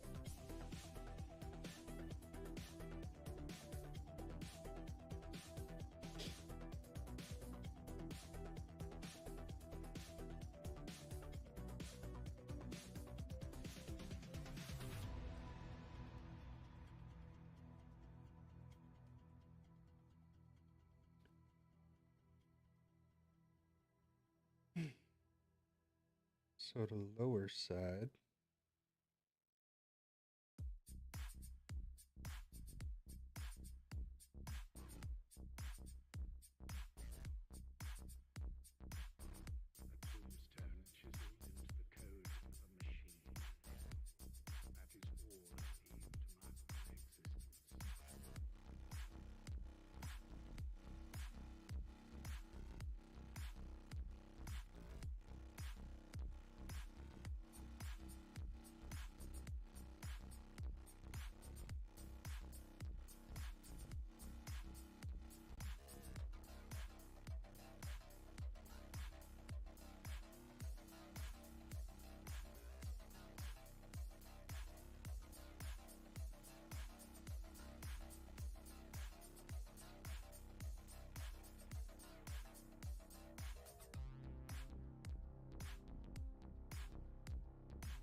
So with I don't think I have it with me, but this particular design, how we're gonna set up for the outside of the arm, is actually gonna like get cut off into this area. So I'm not gonna have to like fully define everything across the bottom, like his thighs and all of that.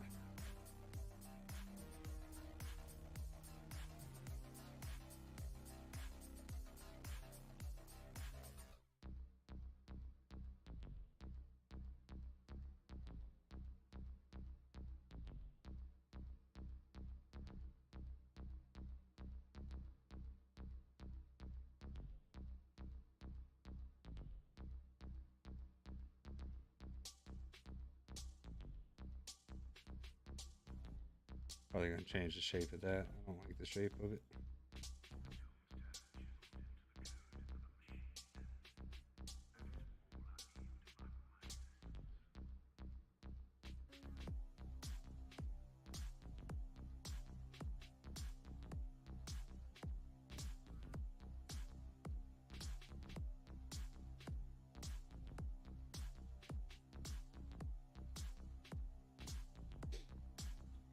Start expanding into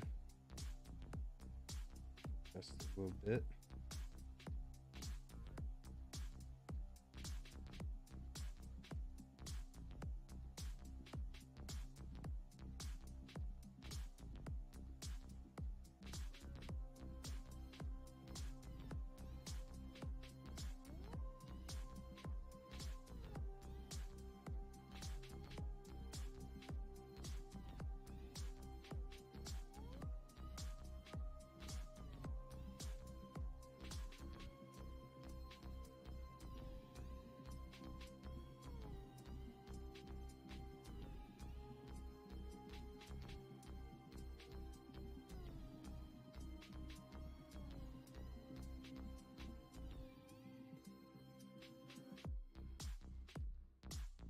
See, that don't make much sense there.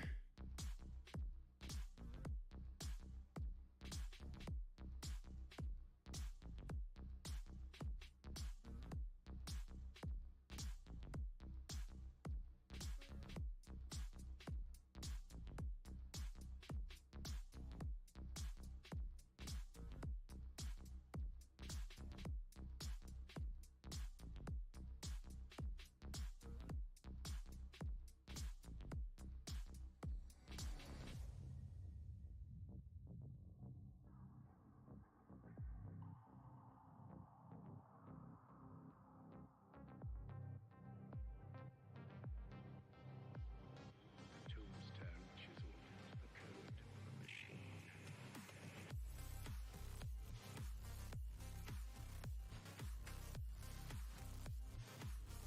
machine. This is a little off in shape. Ooh.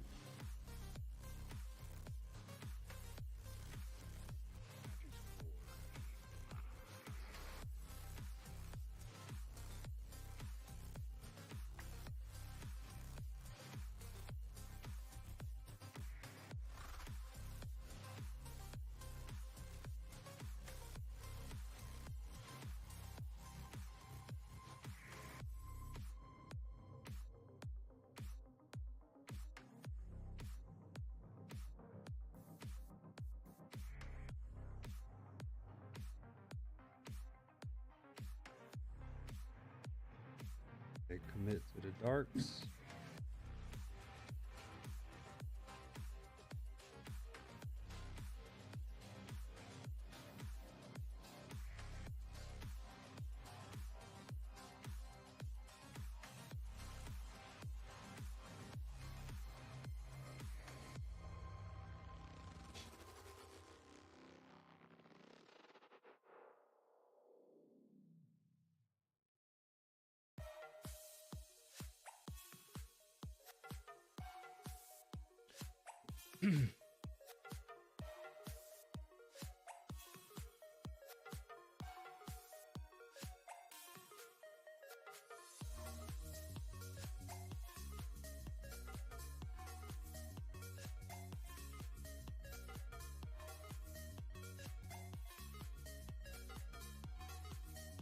Another one, talking about milestone tattoos earlier. Another like milestone piece for me was when I was traveling a lot. I'd already been to Florida at that point and did that tattoo I was talking about earlier. But I had a friend that I was doing like some wrestling tattoos on, like WWE wrestlers, and then they wanted a horror sleeve as well. And I ended up doing a Freddy Krueger portrait with like the hand and the claws coming up over it. And that was like a big milestone tattoo for me, because it was the first time I ever did like that texture, that how his face is all like textured and burned. And I just remember finishing that day. It was a long day. I think it was like a 12-hour session. But we got finished with it, and I was just like, yeah, I did that. Like that's on someone's skin. Now looking back, like it could definitely be better, but definitely one of those confidence boosters in my tattoo career.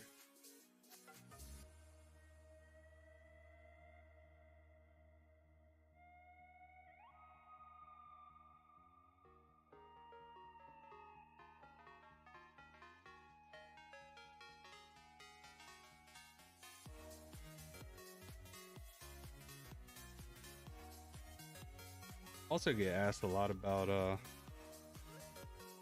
cover-ups. And one thing I always say with, like, if you do have a tattoo that you want covered up, I recommend laser removal, like usually right out the gate. Unless it's like something super tiny, then we can hide it pretty easily, but majority of the time that's not the case.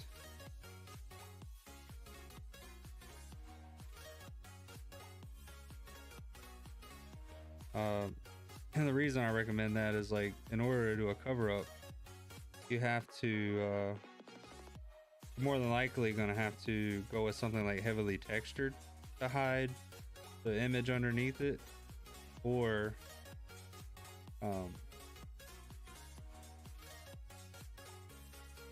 you're gonna have to go with something pretty dark or solid in saturation as far as color if you're doing color over top of it. And then even then, it's not guaranteed. Like if you got a lot of black lines, some of those will show through even solid darker colors.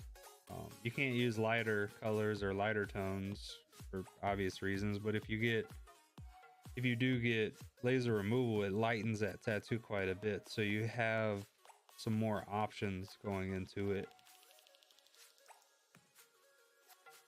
And sometimes, like, that's something I will deny, is if I truly feel like it needs laser to help cover it up and the client isn't willing to go that route with it, then that might be something I deny, and I'll ask a few friends if they're interested in taking it on. That just takes like honest conversation with my ability.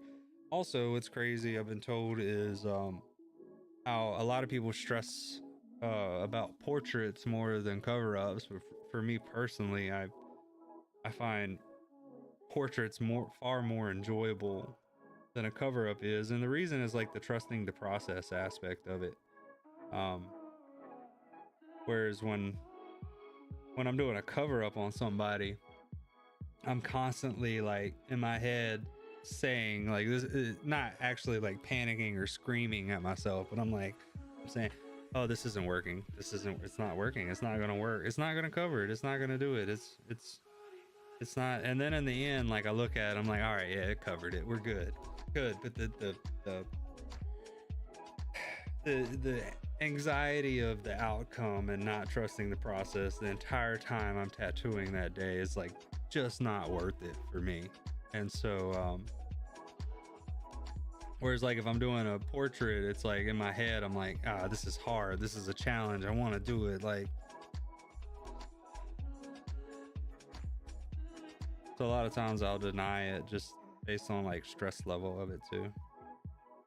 And too, like I've had friends over the years that like trust the process, super confident in it, and like it doesn't stress them out, like they're willing to take it on. So I would so much rather like let them have that work than me go through that. But it took a while for me to realize that too, of like an honest conversation, because I mean I guess it's ego in the beginning too, is like you're telling yourself like you have to do everything, you have to be able to take on everything and do everything, and I think there's value in that. Like you learn a lot, but I think there's also like learning your limitations and what you like and don't like, and getting to a point of like knowing how to have that honest conversation with yourself.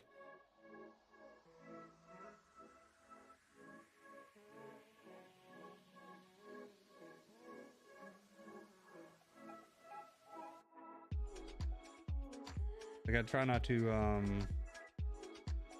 shy away from a challenge. I think you should always accept a challenge and work on it, but with enough time you learn what you like and don't like.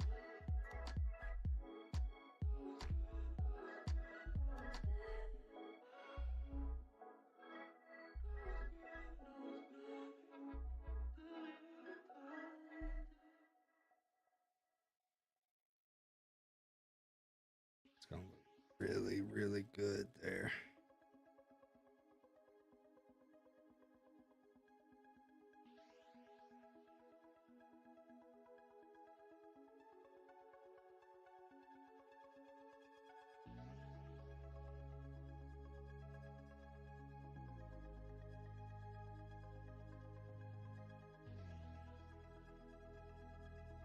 Just gonna shape that out.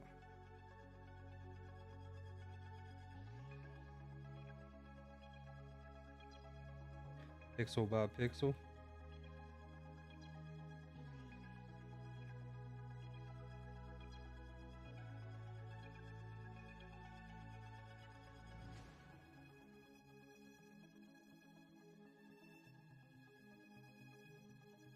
Light this way, so this will actually have a pretty Pretty deep shadow here. Let's change the shape a bit.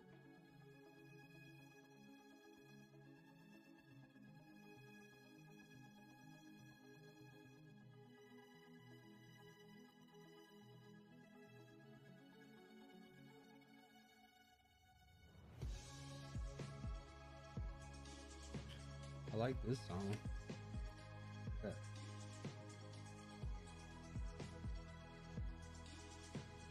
Sometimes this music, I don't know if y'all ever played the game, but Trials and Trials HD, Trials Evolution, it was an Xbox arcade game where you're like on a little motorcycle and you gotta like get through an obstacle course. I actually played it like a couple months back. I refurbished my Xbox 360 and it's kind of like fucking around on it, playing some of my old games, and that was on there. And I forgot like how much fun that game is. Also, it's kind of nostalgic, made me a little sad, is you know, you got your leaderboards on there where like all your friends that you used to play with that's still on your friends list, and you're kind of like racing their ghost on there. And one of my buddies that actually was a big part of like me pursuing tattooing was one of my buddies passed away, and his Ghost Rider was still on there.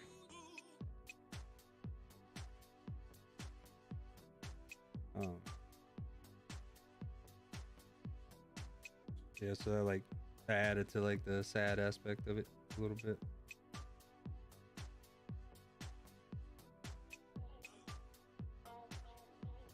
He wasn't even that big of a gamer too, so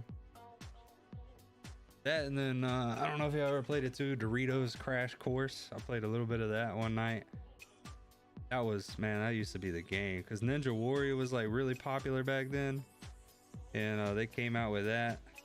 Another obstacle course game, man. That was so much fun. They even, I can't remember the name of it, but Xbox even had like a trivia game that you could play with friends and like have national high scores and stuff like that. And so like when you were in the audience with your Xbox avatar, like you could see your friends in the audience too next to you while they were playing.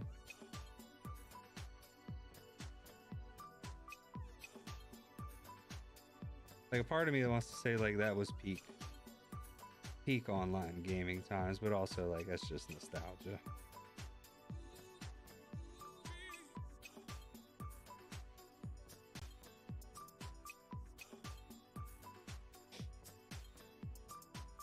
When I first got into gaming though, it was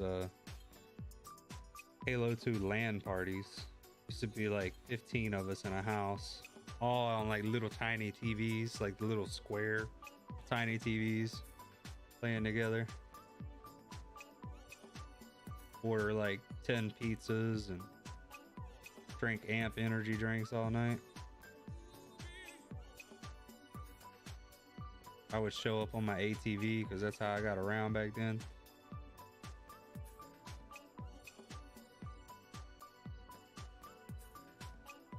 Country shit.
It's nice doing this drawing like this too. It's pretty therapeutic on my end as well. It's like, it's kind of getting lost in it, and then like you zoom out and you get some gratification looking at it, seeing it all come together.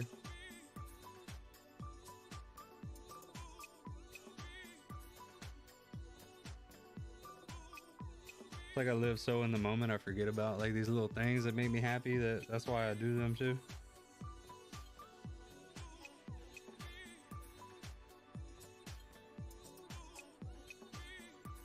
Walking away with like a pretty clear mind after a long drawing or tattoo session.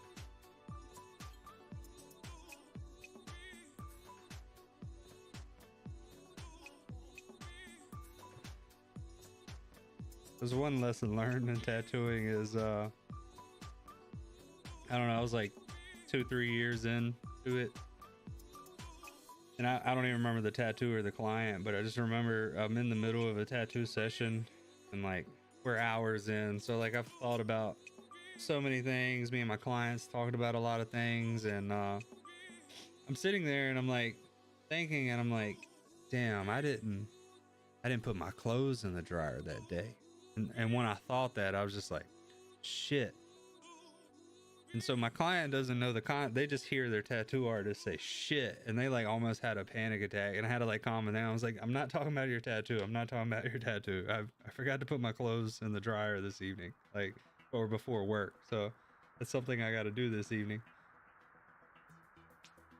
Then I was like, I think there should be like a list of things you don't want to hear your tattoo artist say during your session, and a random profanity like that is one of them.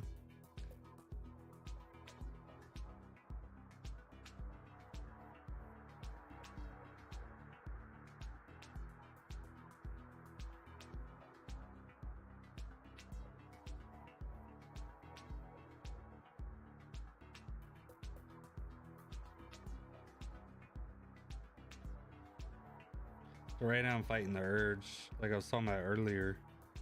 I don't think I want to texture the armor too much, because we're going to have a lot of texture in the galaxy planets background.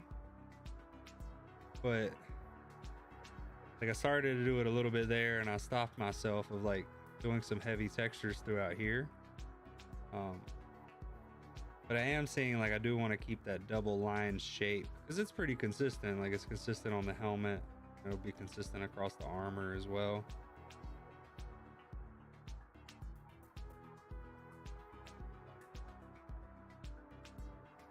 And then too, keeping in mind that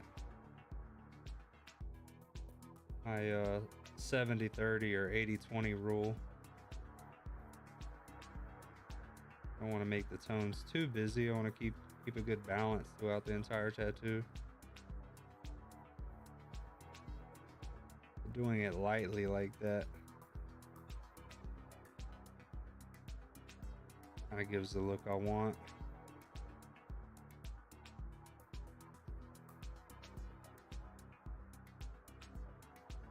I don't know, there's just little things, dude. And I want to figure it out now before we're in the skin. Like I'm confident enough of just like going in with this shell. Like going through this, I'm definitely seeing like some inconsistency to correct. And sometimes I do that. You're doing that during the actual tattoo itself. You're realizing like maybe my client's really tan in this area, so I have to keep that in consideration of like during the summer, this area may need to breathe a little more and not have as much tones in it, because then you're gonna lose an aspect of it. So like maybe for this, I'm changing this little bit just so it like the tattoo overall reads better, and I'm like confident enough to do that throughout if I really needed to, like just going in without working it out all on paper first. But I think I like I just like in general being prepared and having it kind of laid out, worked out ahead of time.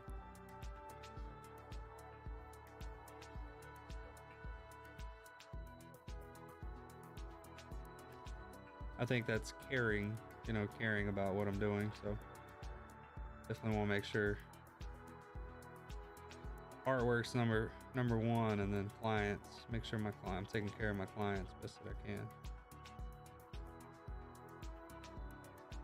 And they're trusting me to do a good job, so I feel that pressure as well of like, let's figure this out before we get there.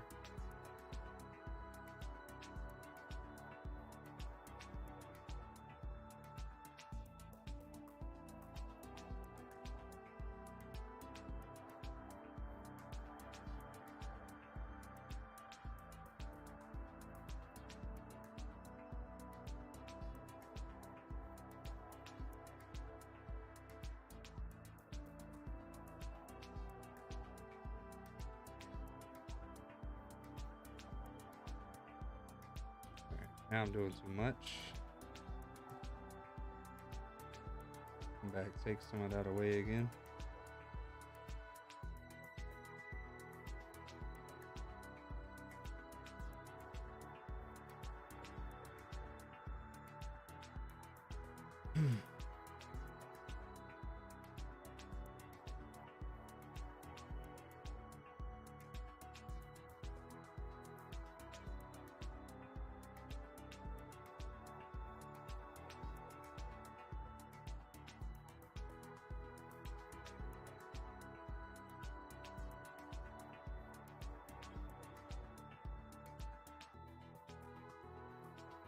Got an ad break coming in, guys.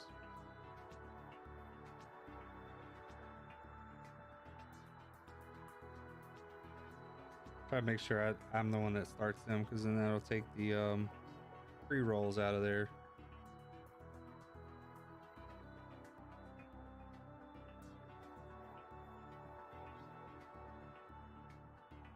And that helps new viewers coming into the stream not get hit with an ad as soon as they show up, so.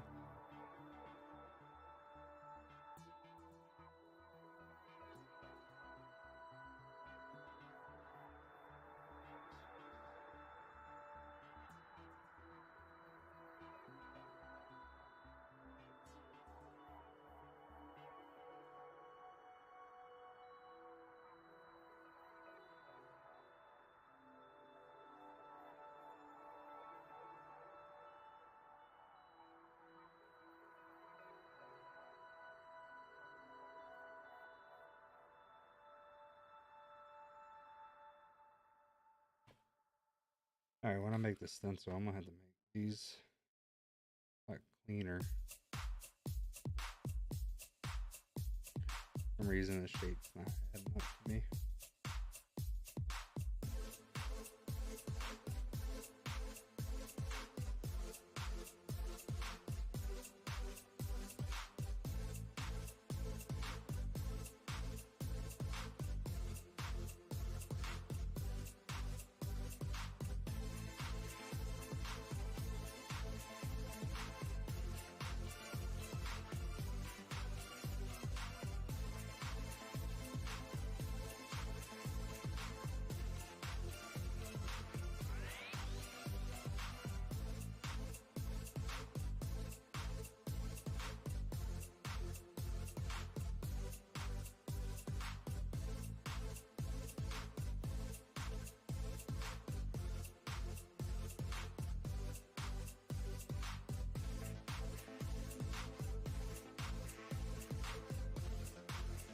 Yeah, it gives good separation there. I can see what it is now.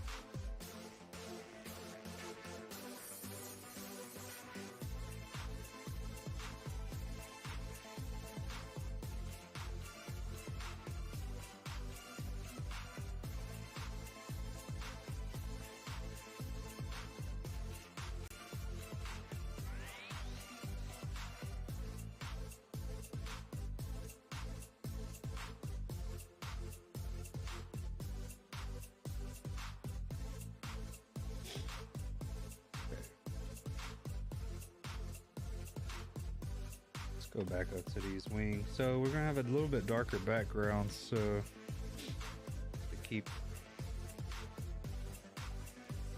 in mind how I'm gonna separate the background from the foreground.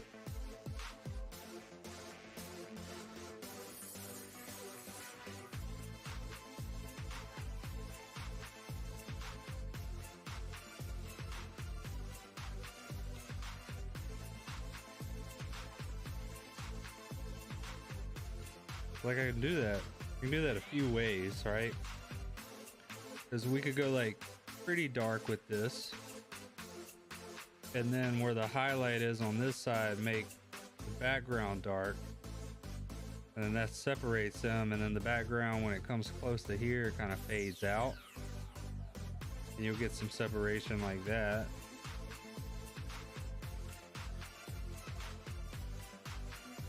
Or I keep this pretty light, and then I just fill the background in next to it. So I think I'm gonna end up going with that route with it. I think it'll look cleaner on the overall finished product.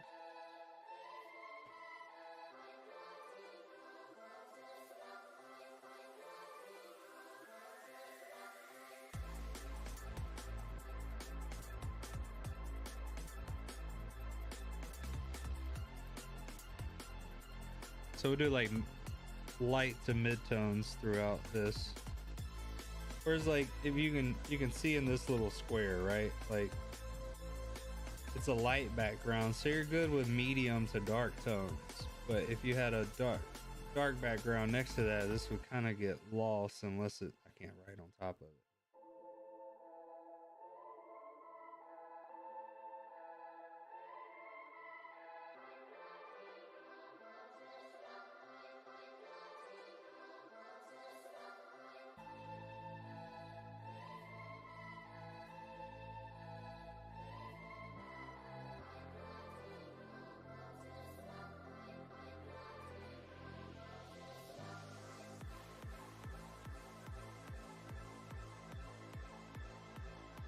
Time wise, I might not get to the inner bicep tattoo that I was gonna put together. It will be in the next week or so because he has another appointment coming up, and I think in 2 weeks. And this one's gonna have to heal before we can get to that other one. I'll just have to. I've kind of softly explained that to a client that I might not have time to get to that one, but definitely be done before our next session.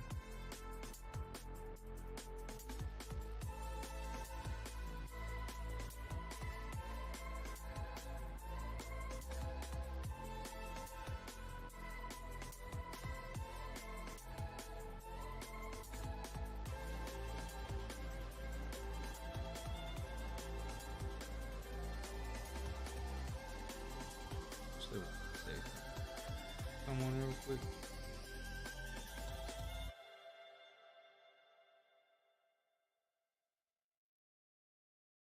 Oh, he's already offline. But he gave me a shout out earlier. I didn't realize it until I started this. I meant to go tell him thank you.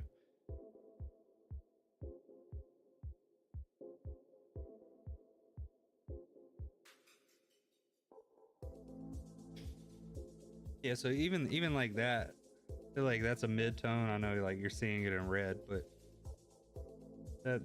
that's gonna be too dark next to that background, so we're gonna have to keep it like really light if I want to separate the foreground from the background. But we'll keep it that way for now, and then I can get a little bit heavier on the inside here.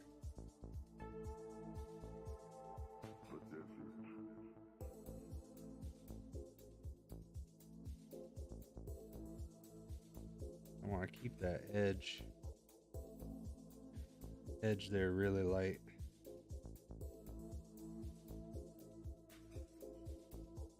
And what I'm kind of going for is the wings aren't metallic, but the helmet is, so.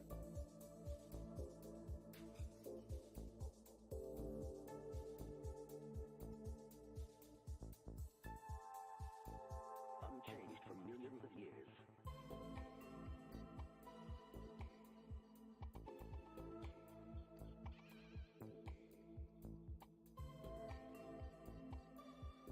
A little too dark. It's pulling forward.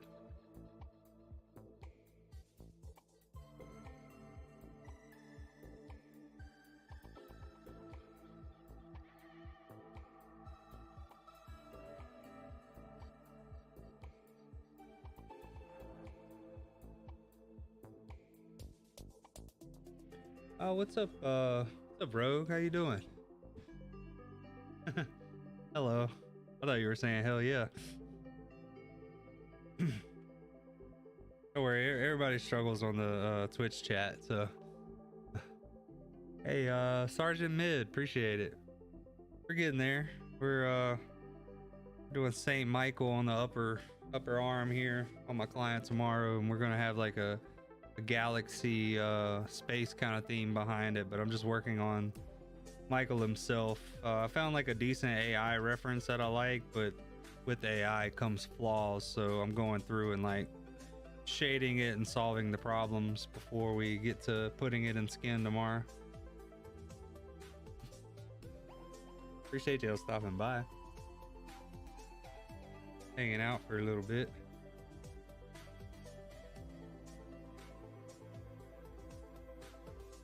Everybody doing good today? Anything eventful happening?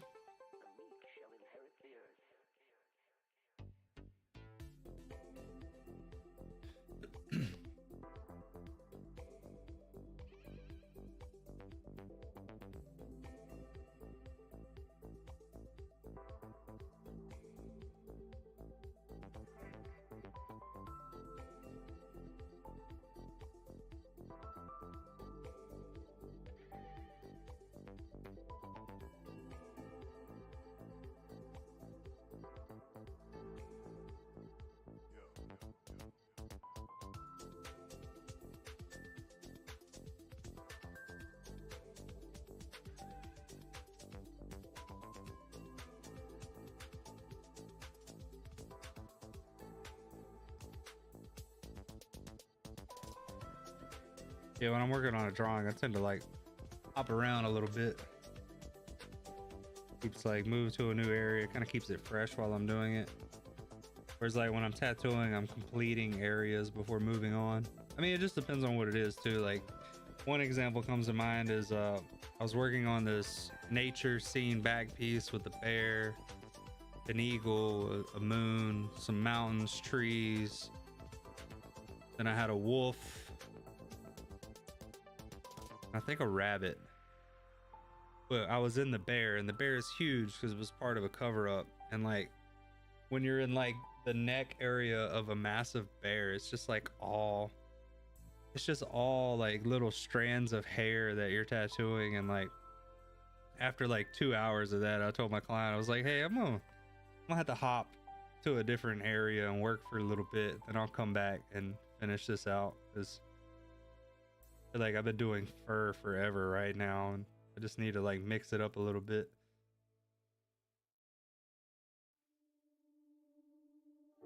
But for the most part, it's like completing a section and then moving on, because I'm managing my client's pain while tattooing them, and I want to make sure like I'm keeping them as comfortable as possible,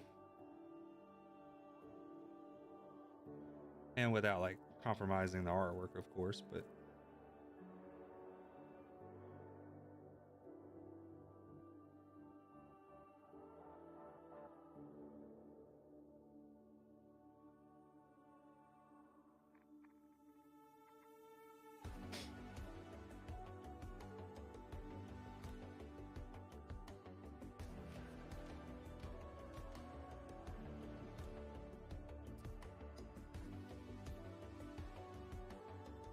adjust this one a little bit. That's one thing I like about the iPad. Really easy to correct things like sizing.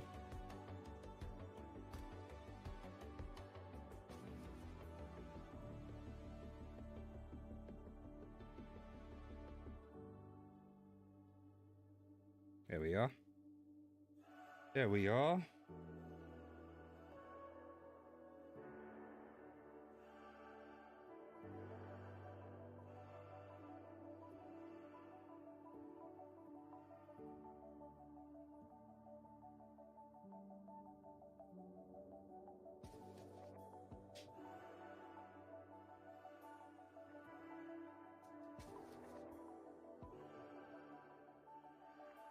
Okay, you just popped in here, but I'm trying to keep in mind too that since we're gonna have that like dark space background, that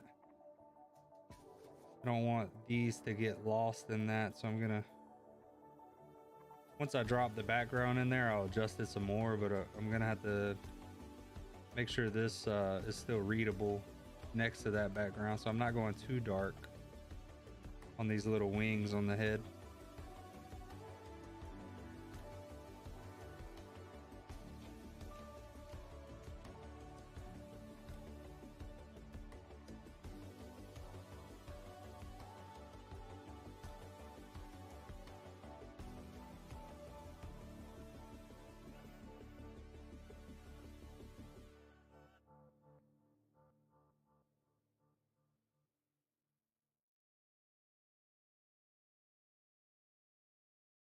Like a delicate balance between the two. Heard something. My girl's in the shower.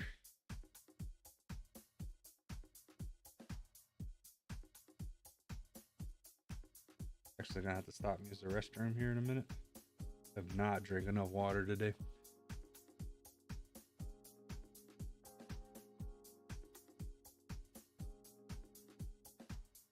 I'm saying that because I'm like, oh yeah, I haven't had to stop 5 times during this stream already.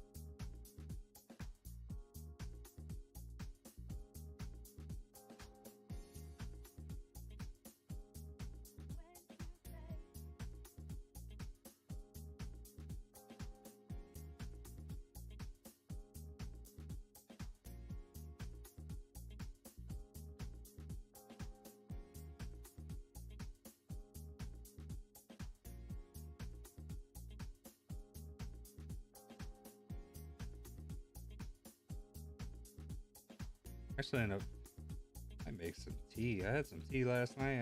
I got me some peppermint tea. I was chilling, snuggled up, watching a movie, drinking some tea. I had that thought. I was like, "This is what being in your 30s is like, huh?" Tea and a blanket fucking makes you feel good. Makes you feel happy about things.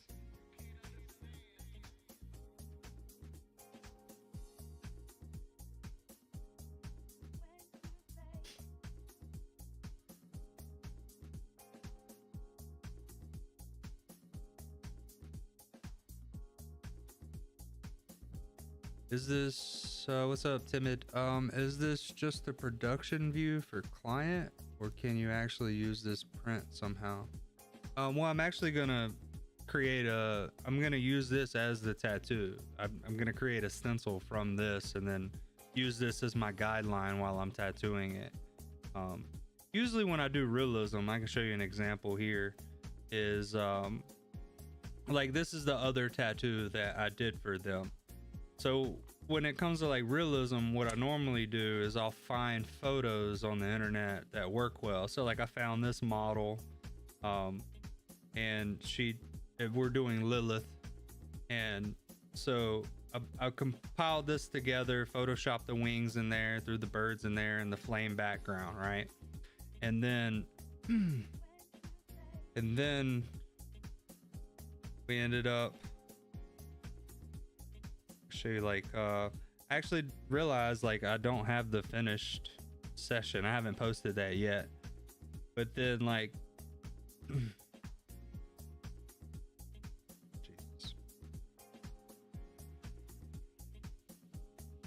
and then that's like where we end up with it. So kind of the same thing as the other one.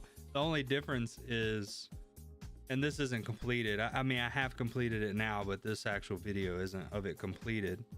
The only difference is like finding photos of Saint Michael out there or something for an archangel like that. All of them's already been done before, so it's it's like I have to come through and draw it. And I don't know if you were here earlier when I was saying this, that like I could get this outline down like how I have it and then figure this out while I'm tattooing it, but I would rather figure it out on paper before I tattoo it onto someone.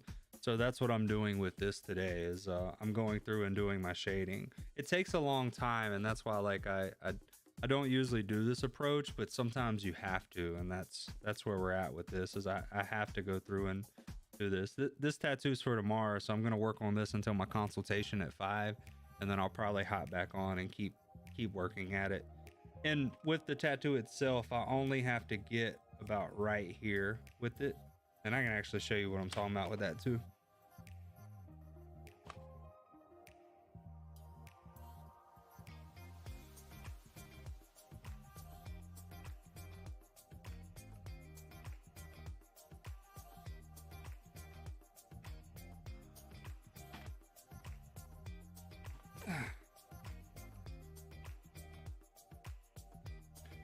Yeah, so like when my client came in, I used a press and seal, and I put this onto his arm, and then I like sketch out the shape of things, and I guess you can kind of see like this is what we have. This is where his smoke and the flames from Lilith is gonna like come up into the top of the arm, and then like you can see the side by sides there of it.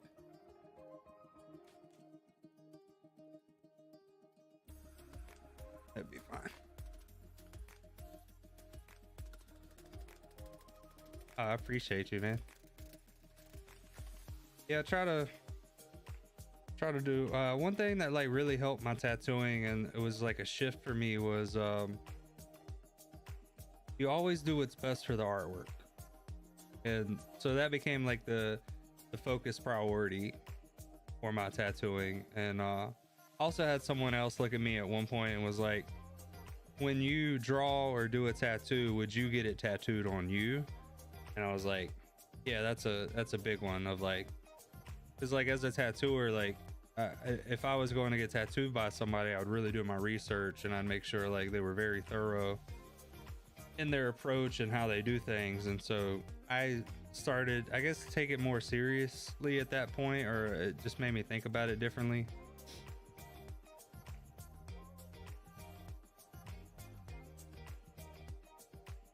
And so that's why like I spend a little bit more time on the tattoo itself, but also like preparing for it as well, and make sure that I am prepared. It's permanent, it's expensive, and I want to feel like a client's getting their money worth. It lasts a lifetime, or it lasts as long as it can last.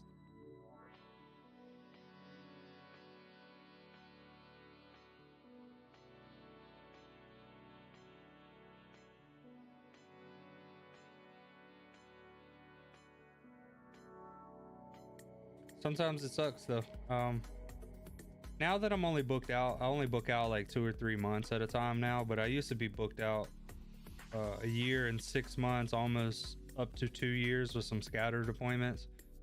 And so clients would have to wait like 9 months to a year before their first session. And then I would be drawing it, because I draw it a couple weeks to a couple days, or sometimes even the day before, finalize the drawing. And it would just suck, as like we'd get to a point and I'd have to tell them like, hey, I've been working on it, but it's not where I want it to be yet, so I'm actually gonna have to postpone your session until I'm able to finish this and get this ready. And I explained to them too, like I could do it, and I'm confident in being able to do it, but I think if I take the time to solve a lot of the problems on paper first, that you're gonna end up with a better tattoo. And as much as it sucked, like most people respected that and appreciated it, but it is a letdown. It's a letdown when you've been waiting a long time and you end up having to wait a little bit more. But that's putting the artwork first and not the client's expectations or my expectations.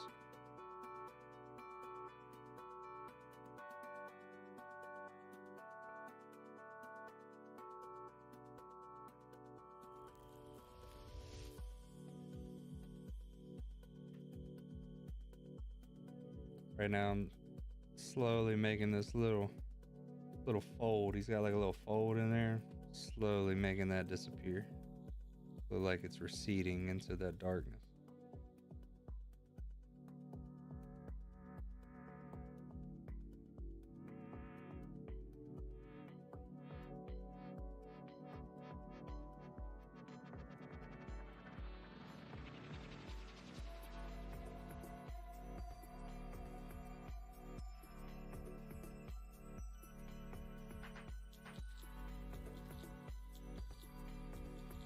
Oh yeah, man. That's I try to be, man. I think it's just professionalism. Like I don't know. Like I have always tied a lot of meaning to things that I do, and um and a part of that is you can see the angel I have on my arm here. So I originally had a drawing that I took. He's a friend of mine, and I took this drawing to him. And I was like, hey, you're an artist. I don't want you to do my drawing. Plus, I wasn't even tattooing at the time. I was still young. I was just drawing a lot. I was like, I don't want you to do the exact drawing, but I want you to do something similar. And he opened up a magazine that had like, I actually have some of the magazines. I could probably find them. And I have the magazine with this drawing in it because I bought a bunch of them when I first started. But he just took it out of a magazine, put it onto me, and tattooed me. He didn't redraw it. He didn't work on it. And I didn't speak up for myself at that time, which regrettably, like, I should have. But I was trusting him. And I remember getting home that evening and looking at it like, this isn't what I wanted. And like that, it like almost like made me cry about it, you know? Like I was that upset about it, of like, I have this on me and I don't like it. And so that when I got into tattooing, I have that thought about, I never want my client to go home, look at their tattoo and be like, why did I do this? Why did I get this? Like I never want that regret. So that's like one drive in the care that I put into it for every client.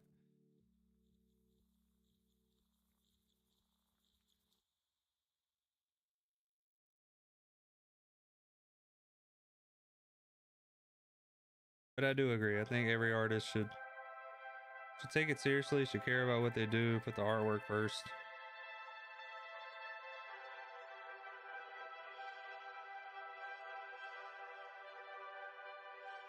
But reality, we're all human, you know?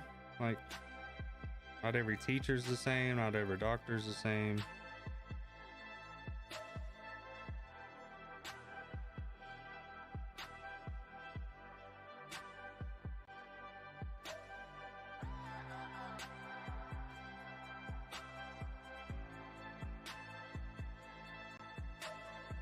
Also, like, get pretty fired up about that too. Like, it's not that fucking hard it's not that hard to care about what you do. It's not that hard to try at it.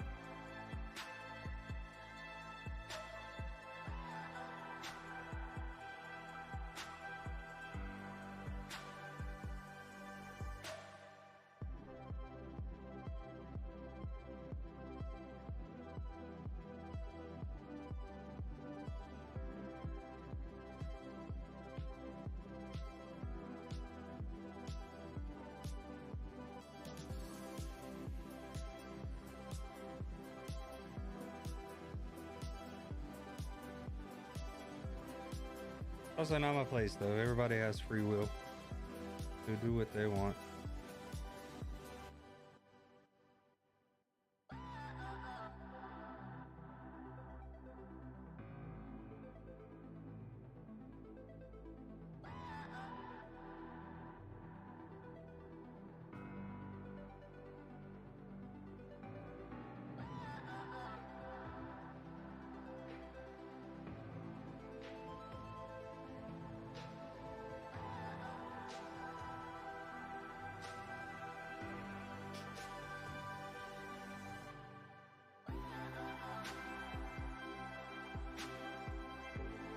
Yeah. Well, too, like there are a lot of great artists out there. And I do. I try to openly speak up about that, of like doing your research before getting tattooed, um, and if you can, if you're on Instagram, check out their tagged photos and see their other tattoos that the clients have tagged them that they haven't posted, or sometimes, oh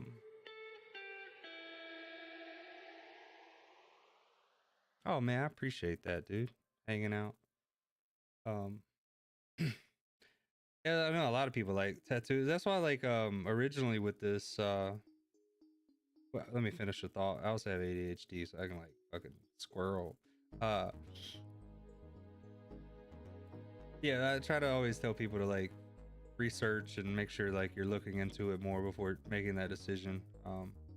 The day of tattoos are gratifying, but also having to wait for a good artist, I feel like you're gonna be a lot happier long term with what you're getting, and it's all in like what you value and want from it. But yeah, before, like, you told me that you just discovered me on here. I started streaming earlier this year, so it wasn't like I haven't been doing this a long time, and I had a separate channel for tattooing and stuff like this that I would do like once every couple months, like every other month, something like that. I'd stream a tattoo or stream a drawing session, and after San Diego and like talking to a couple people and being at TwitchCon, like I decided to kind of merge it together and kind of share more aspects of me into one. And I didn't know how I was going to do that, but I think I got like a good little plan now. And I talked about it yesterday, so I won't talk about it too much today. But yeah, I got like some fun ways, I think, of like tying the gaming and the tattooing, and maybe even at some point the stand-up comedy together as well.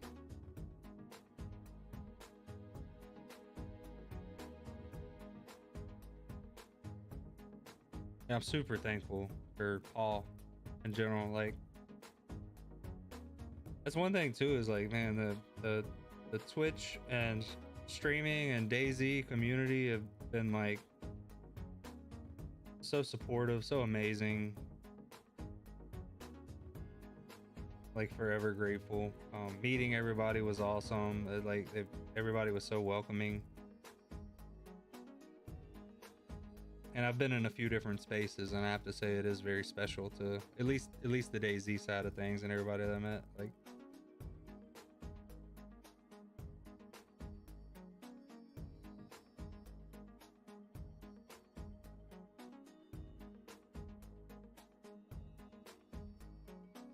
yeah, well, yeah, that's the thing, is like, I mean, this is me, right? Like, comedy, gaming, tattooing, it's me. And I don't know why or where I got that from, or why I was holding on to everything has to be separate when it doesn't. Like, these are my interests. I do get it a lot of, like, when I first started doing comedy, they didn't like outright say it, but I think it was like a vibe, or maybe that's just a projection from inside myself of being like, why are you doing that? Why aren't you just tattooing? You know, like, you're a tattooer. Be a tattooer. And I was like, no, like, I'm more than a tattooer. COVID helped with that a lot, and I've said that pretty openly to a lot of people, is that when we were locked down and we couldn't tattoo, I realized my whole identity was tied into tattooing. So if I wanted to survive this life, I guess I had to like shift that perspective a little bit. It's not the same, but I like compare it to, like, I've read in books of like ball players get injured, they're no longer a ball player, and then like their life falls apart because their identity was so tied into this one thing, and they can't do it anymore.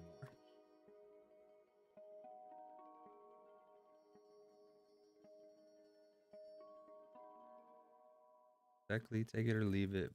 But I like how I logged on to YouTube a bit ago and seen you drawing. Oh, nice. Oh, I'm glad too that it's like popping up. I guess too, that's the thing of being consistent and catching that algorithm, like it being current.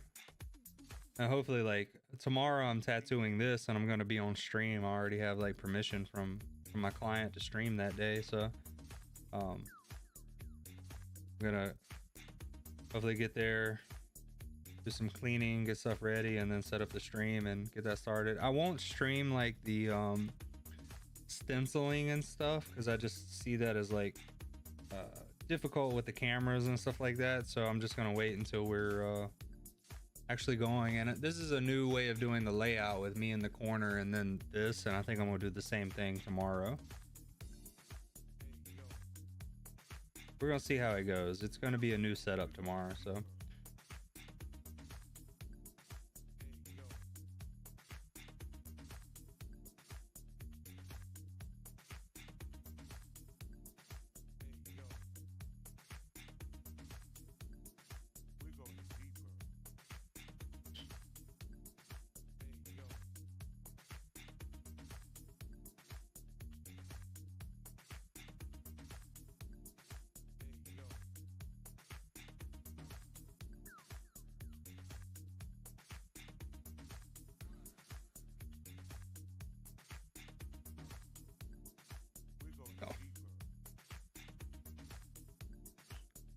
today feels like one of those days I like can't get enough food.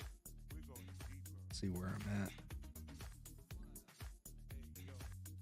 So hungry. I'm gonna just eat like a factor meal that I have for the time being. Also gotta keep an eye on the clock because my consultation's at 5. This I'm pretty sure. Double check it. Yeah. Okay.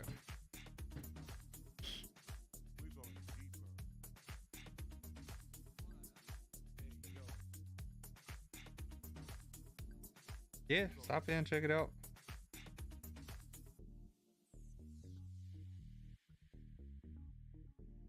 Yeah, we'll see how it goes. We'll see. Yeah, I have a fallback plan if things technically don't work out, so I can still get the tattoo on stream. Tattoo streams I definitely talk a little bit less. I mean, I'm working up to like being a little more narrative, but also like don't want to bother my client, because sometimes my clients get like locked into watching something on their phone or listening to a podcast, so I don't want to like disturb them too much. But maybe a little less interactive.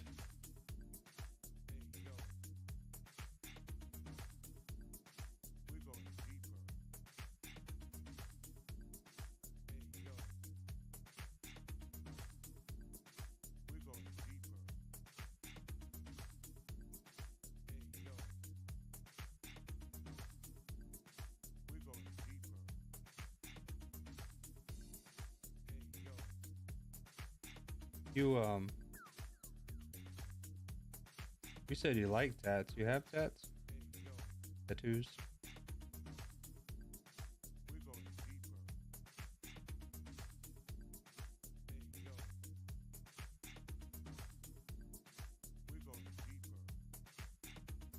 A beauty therapist?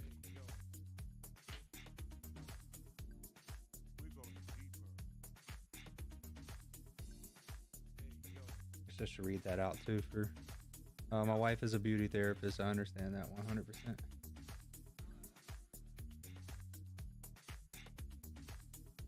Oh, like her methods. I had to look it up because I've never heard that term. It's kind of like helping with anti-aging care. Oh yeah, they come first. Yeah, clients first. Well, art first, then clients, but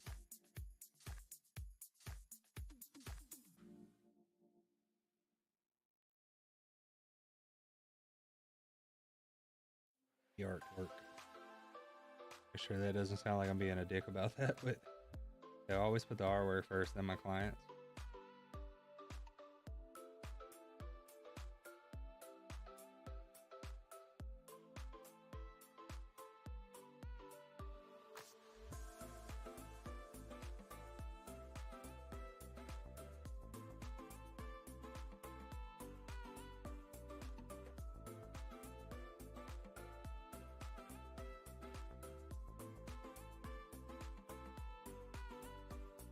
I want to it was an idea given to me by chat one day. Was I I don't have any like upcoming drawings, or I'm not gaming that day, doing like a request stream where like I just sketch some stuff up pretty quick for those in chat.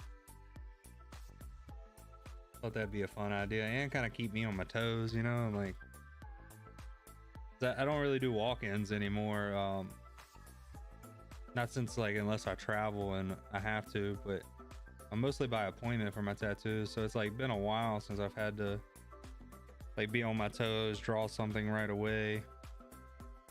I do find it a little stressful, but it is fun. I call it feeling like a tattooer again.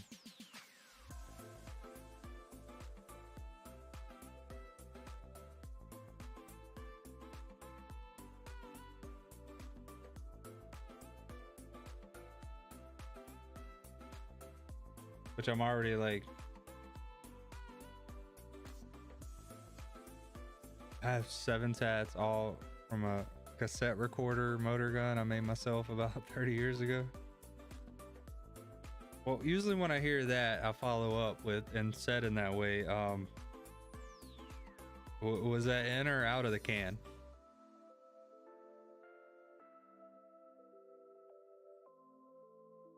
Yeah, mistakes were made, but that idea sounds cool.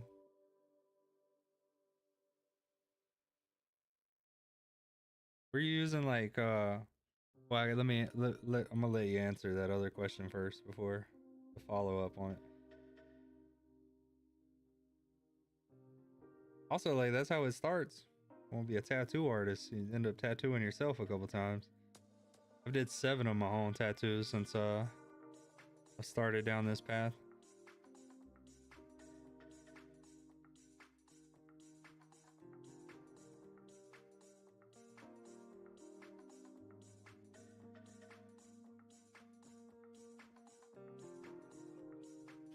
Okay, yeah, all right.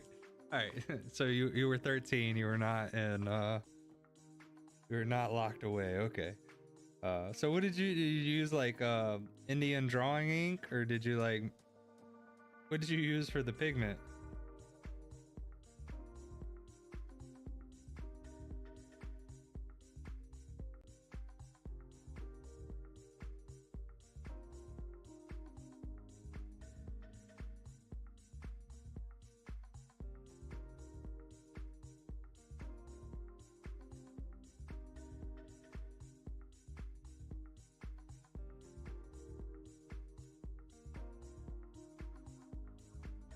A straight up big pen. Oh yeah, you were wild as a 13-year-old. You did it 7 times too.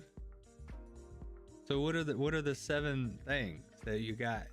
I'm also curious because you were 13 years old. So at 13 years old, what were the 7 things you wanted? Because it's an unpopular opinion amongst tattooers, but I say everyone should wait until they're 25 before getting their first tattoo.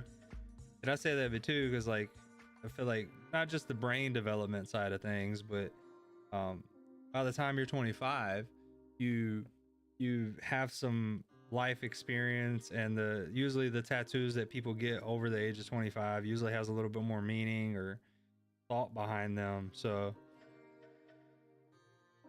that's why I'm curious what you got, maybe even why you got them at that age.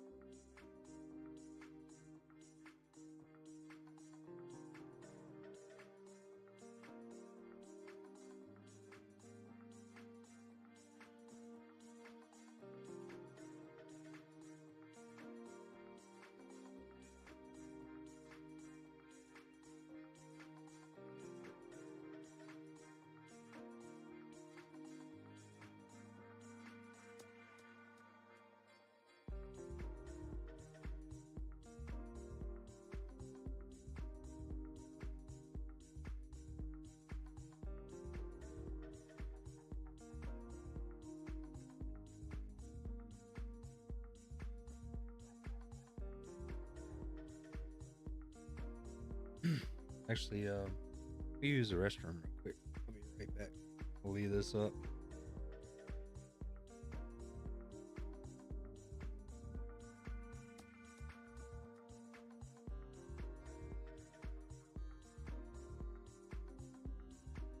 That works, right? That counts as a scene.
All right. Get back to it. Got me some. I usually buy fruit, but saw these clementines on sale for $1, and I was like, I got to have those. Only $1.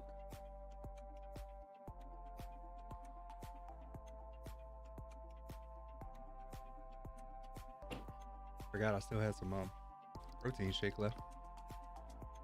All right, what is this? Yum. Yeah. Hello, Gigi. Let's see.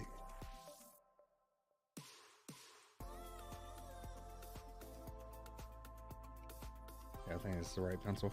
All right, so yeah, I was a little rebellious. Yeah, I mean, that's my first tattoo is half cross, half reaper. As soon as I turned 18, I went out and had my buddy that tattooed out of a basement do it for me, which I don't recommend. I'm not condoning that.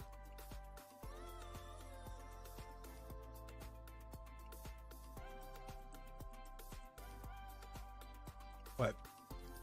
LOL, yeah, I was a little rebellious. I wanted to piss my mom off. Regrets, of course.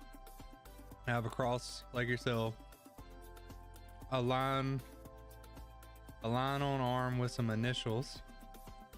And some funky. Oh, you went to the knuckles, bro?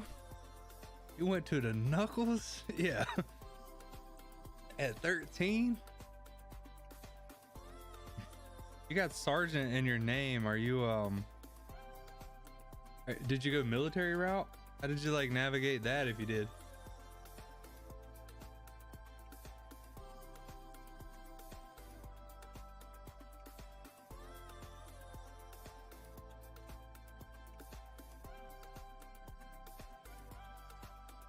Yeah, that's wild, dude. Did the knuckles mostly fall out?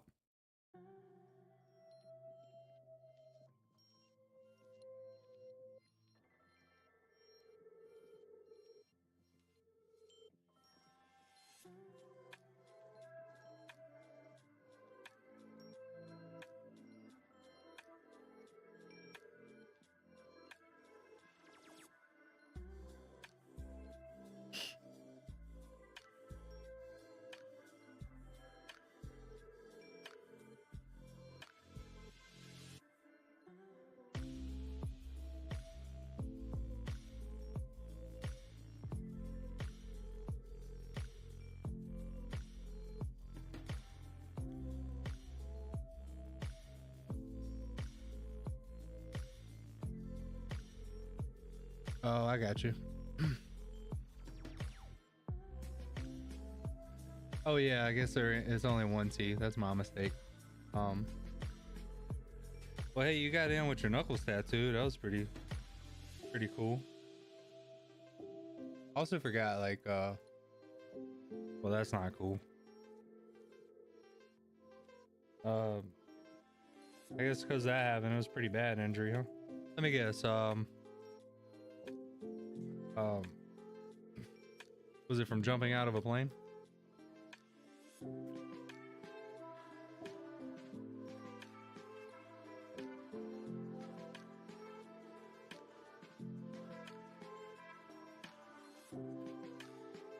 Oh yeah, PB, I can save you a life. By all means, get in here.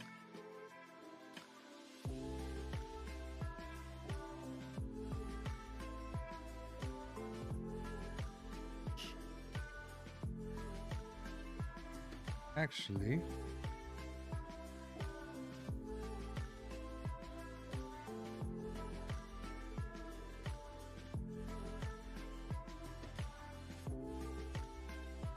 I think I want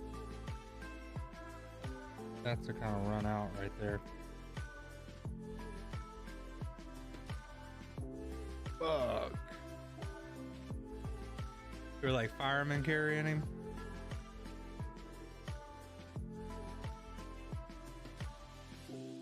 Damn. Yeah, that's a pretty serious one. That one's leaves you kind of bedridden for some time while you're healing. I take it you're good. You're all good now, or you're still dealing with a lot of that.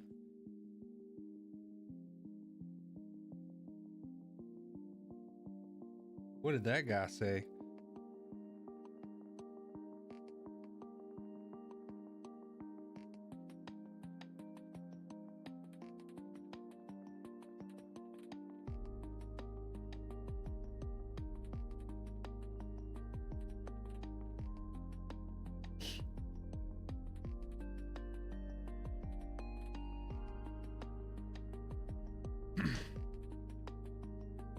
I was trying to see how that worked out. He laughed. Damn. Damn. I mean, I guess it wasn't, wasn't his fault, but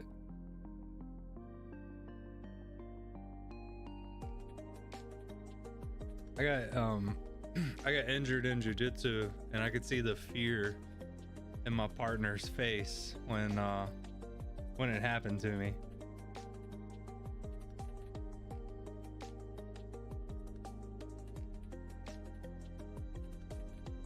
That's one thought I had with that as well. I was like, damn, I wonder how he felt.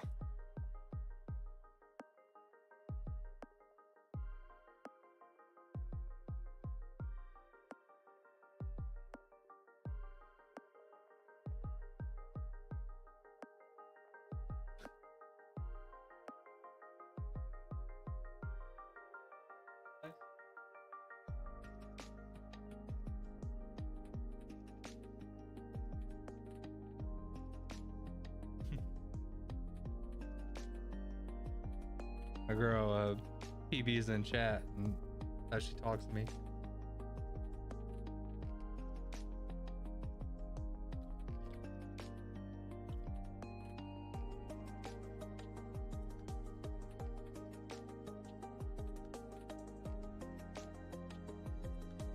She might be a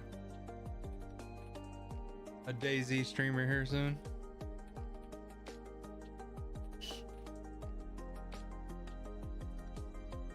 Yeah, I don't know if you were watching yesterday, but when you were coming over, I like in the middle of our fight got up, went and unlocked the door.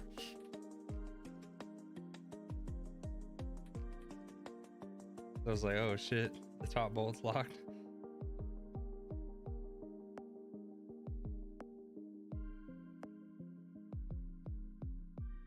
We didn't have action all day and I had to go AFK.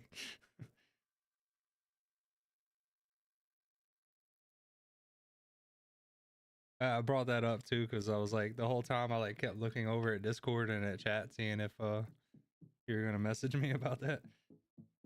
Like, I'm waiting.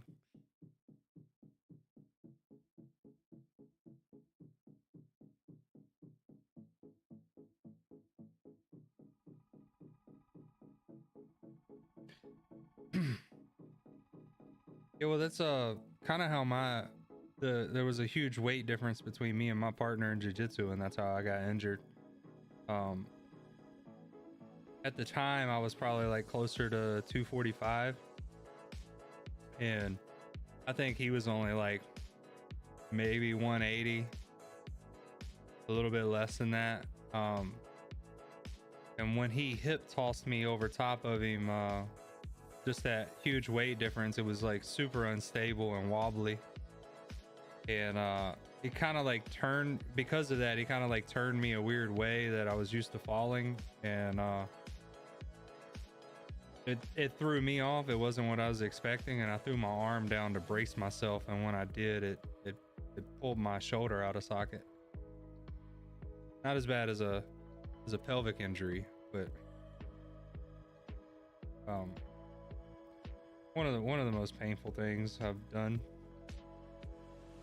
to my body.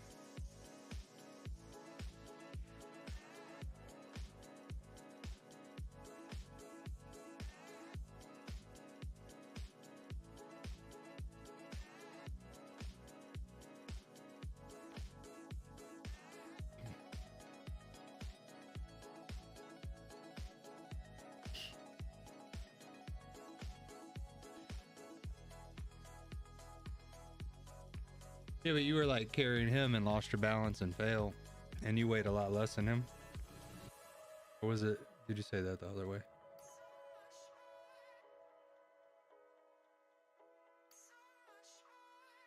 Yeah, you were carrying a man way heavier than you.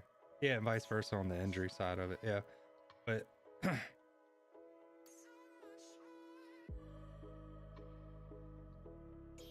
yeah, it was a tough thing. I mean, it gave me like a little bit of advantage in jiu-jitsu of like, I would train with guys a lot smaller than me a lot, but I was like one of the biggest guys in my class. The next guy may have been like 210 pounds.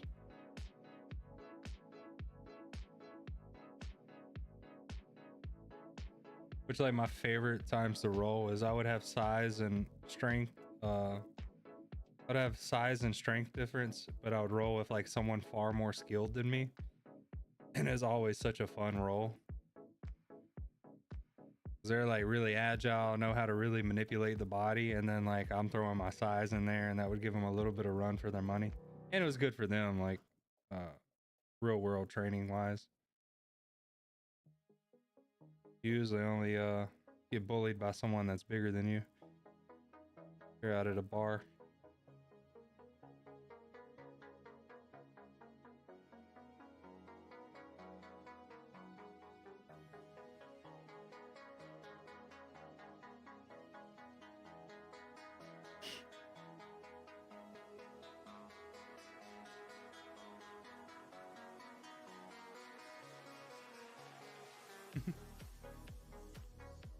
I watched a video on the Leaf game PB, and I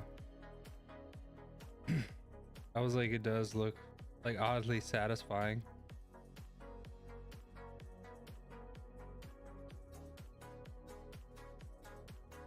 That's why I'm kind of interested in that monster cleanup game I was telling you about.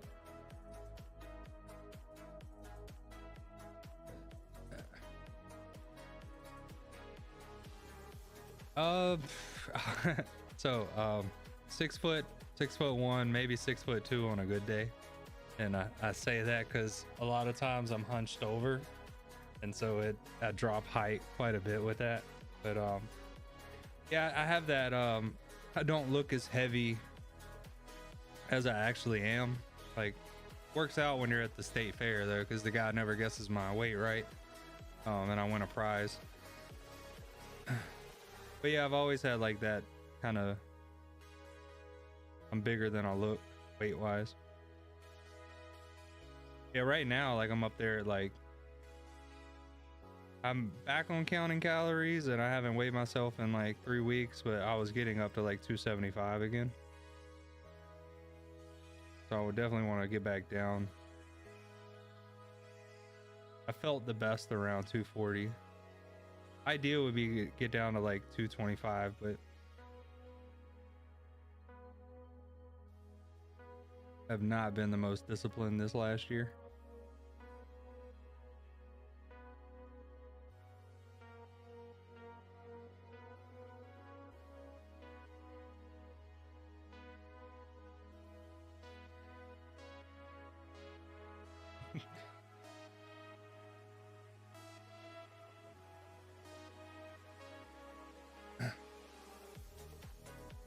Yeah, old shrimp back. That's what we call it. Yeah, and I did in, I guess I can tell this story. We're hanging out for a bit here. When I think it was 2021, I was tattooing a lot. I was still tattooing like 5-6 days, and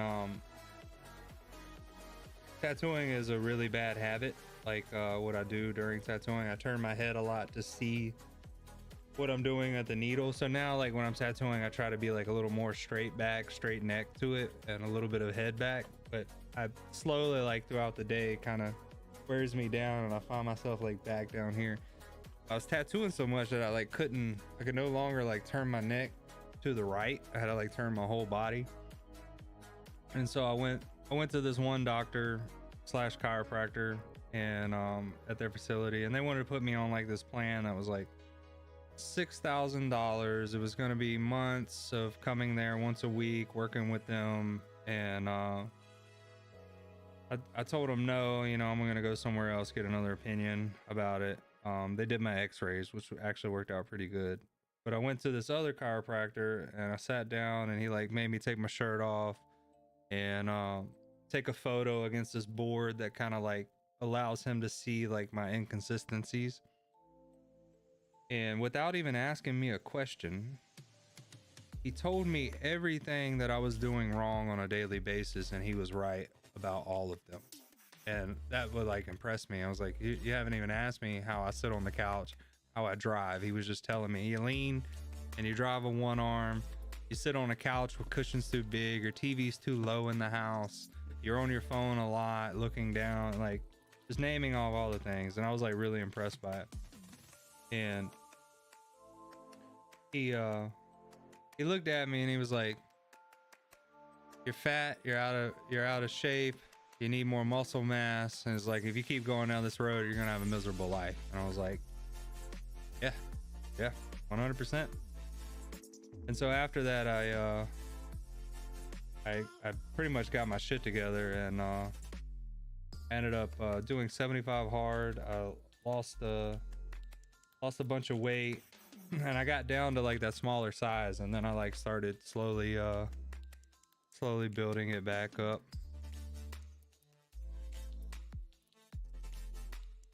There we go.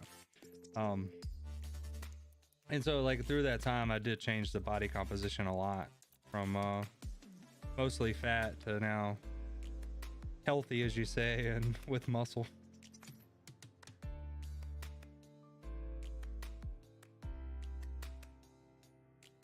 But at that point, I think I was closer to like 320 pounds. And then I got down to the 240, 245 range. Or maybe even I hit in my 230s. I can't remember.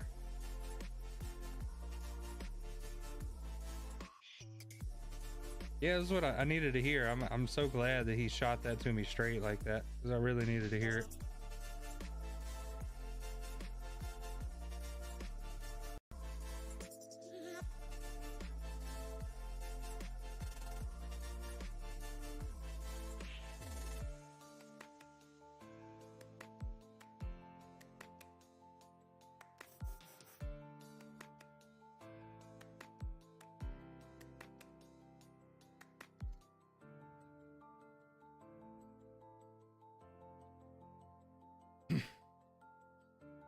Yeah, he is. Yeah,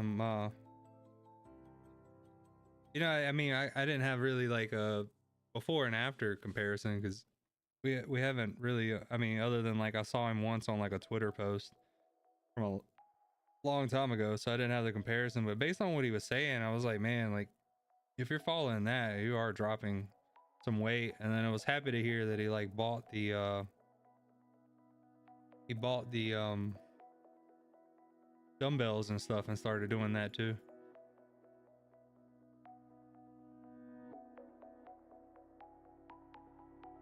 Evie, a girl is a power lifter. We were talking about the other day of like, was it you or your friend?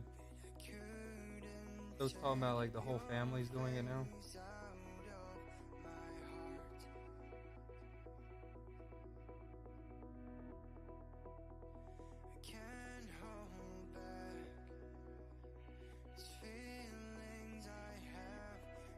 Yeah. So we were at her powerlifting meet, and that she won her weight class, by the way. And we're talking to someone there, and they were talking about like there was a lady there that was in her 70s lifting and was crushing it. Like I think what 300-pound deadlift. She did some weight. She was in her 70s and was moving some weight. What we got to talking about of like knowing of someone that reversed their osteoporosis through strength training. And so like anyone that like switches to building the muscle mass, like that's a really good thing to hear. Because when I started like going down the road of getting healthier, I think her name was it's something Lyons, but she's a proponent of like carnivore, but she talks about like the importance of muscle mass, and like that's like the best thing for anti-aging is keeping a good amount of muscle mass on you. Yeah, I saw that. Yeah, I mean, well, I got to like I got to hang out with him in San Diego at TwitchCon, so like I got to see him in person, and I could see it too, like when the same thing as like when I was losing weight, like you see it in the face and stuff first.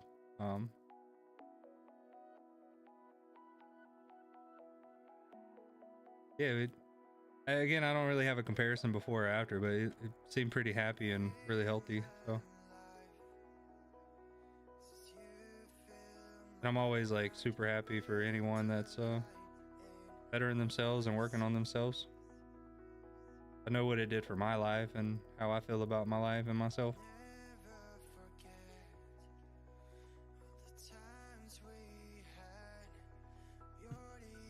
He be saying a lot of research says cardio is wildly overrated. 10,000 steps is arguably better.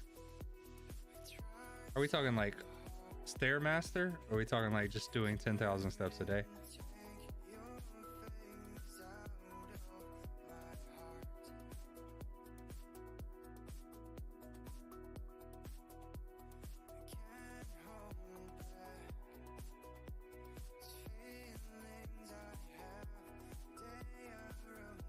Yeah.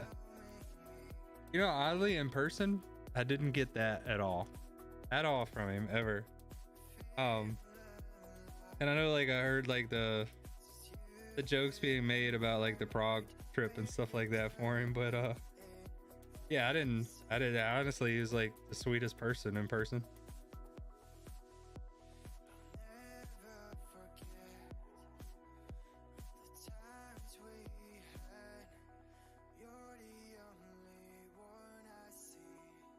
Honestly, like, as soon as I met him too, he gave like the biggest warm embracing hug too. Like fucked me up a little bit because I didn't really have a dad around, so I was like, Papa. Huh.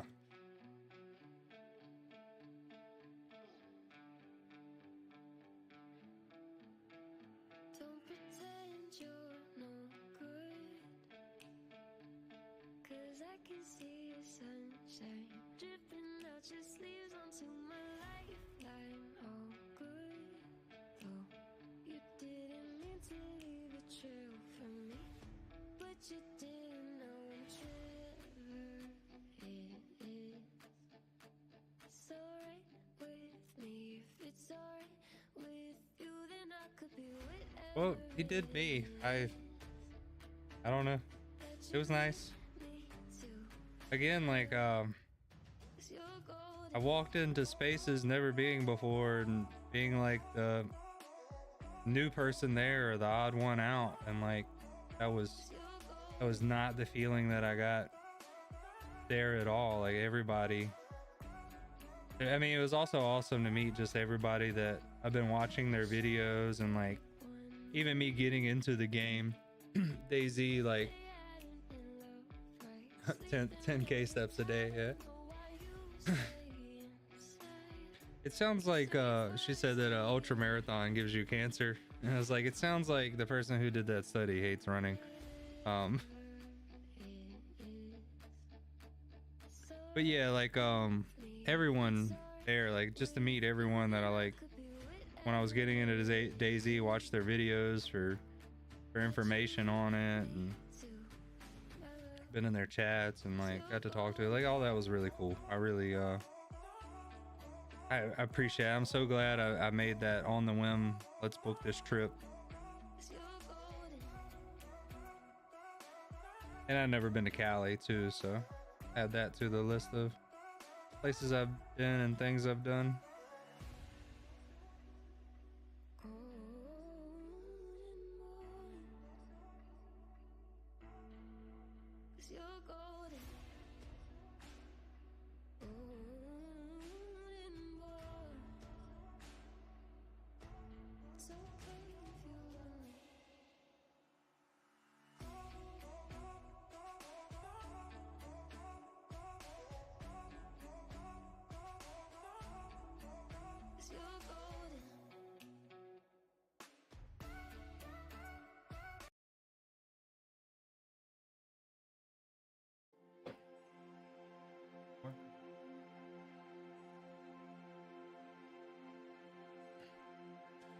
No, Amish wasn't there. I didn't get to meet him. He actually I can't remember what happened. Something happened. He wasn't able to come. So I didn't get a chance to meet him there. Or I guess he didn't come to the DayZ meetup or whatever. I don't know if he eventually made it out, but from what I heard previously on like Paul's chat and stuff, he wasn't going to make it out. And I think I even popped in his stream one day and asked him if he was coming out, and I don't remember what happened or why he wasn't able to do it. I just recently I mean I've watched his team ups with Paul and all that before, but I just recently started like diving into his videos and stuff like that. 'Cause that's kind of like how it's been, is like I started with like watching Sour stuff, and then I found Paul, and then started finding, you know, I got into the algorithm and started finding other people, and now I'm on Amish's stuff. Or I do watch this other guy that plays Vayne here lately, because I want to get into playing that a little bit more.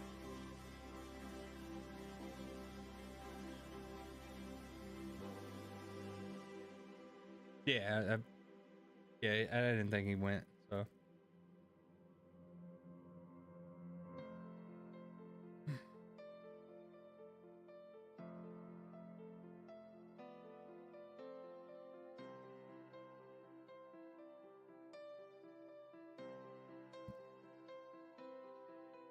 It'd be cool to meet him though. I would know it was him from across the room. He has a very distinct voice. That was the other thing. I don't know if you like heard me talking about it with Paul yesterday. I wasn't in the group chat for the DayZ thing at the start of the weekend, and I was him and Redline were like trying to keep up with me and like make sure I made it out with them. And so they tell me the spot to go, and I go there. I pay to get in. It was an arcade, and then they were like, I think because it's a huge queue to get in there, we're gonna wait and not maybe go another time. And I was like, all right, cool. Well, we're gonna play some games, get our money's worth, have a few drinks in here. And then I showed up at the bar after where they were, and I walked around it like 3 times looking for them, and I walked right by everybody like 3 times. And then I finally sat down and was like having one drink before we left and went somewhere else. And then I turn around and I see these 2 guys pointing at me, and it was Coach Zed and Redline. And I went over and they were like, Joe, right? And I was like, yeah. He was like, we thought it was you. But I was like, damn, that's crazy. As I walked by everyone, and I didn't in person. Like Holly's a very distinct person, and I was like, I even didn't even see her there. But that's also like the funny thing about streaming too, is like you don't know what, you know, majority of the people that don't use cams, you don't know what they look like.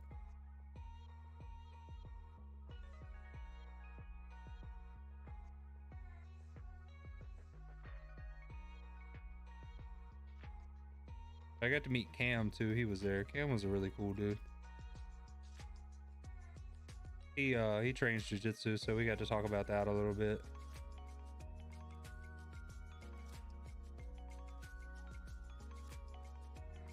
That was funny. I have a DayZ tattoo too. He was like blown away by it.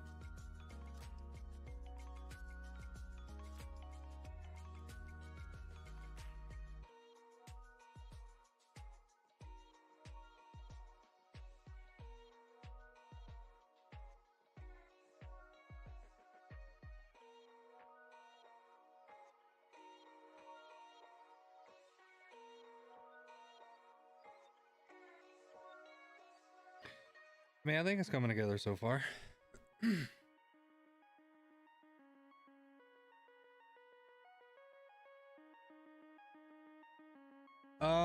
He's been playing like since I think like 9-10 years or so.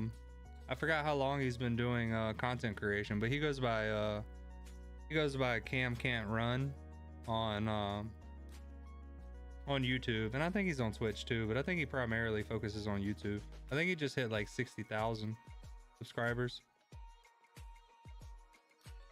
But like one day, I think at the time he was only at like 20k subscribers. I was listening to one of his streams while I was tattooing, and we got to talking, or I got to chatting in there like on a break, and maybe it was like, what is everyone doing? I was like, oh, in the middle of a tattoo, and he stopped his stream and then pulled up a tattoo page. Oh, how long? Oh, I got you. Anyways, he pulled up my tattoo page on his stream, and like I got a couple follows that day, so that was like really cool of him. He didn't have to do that.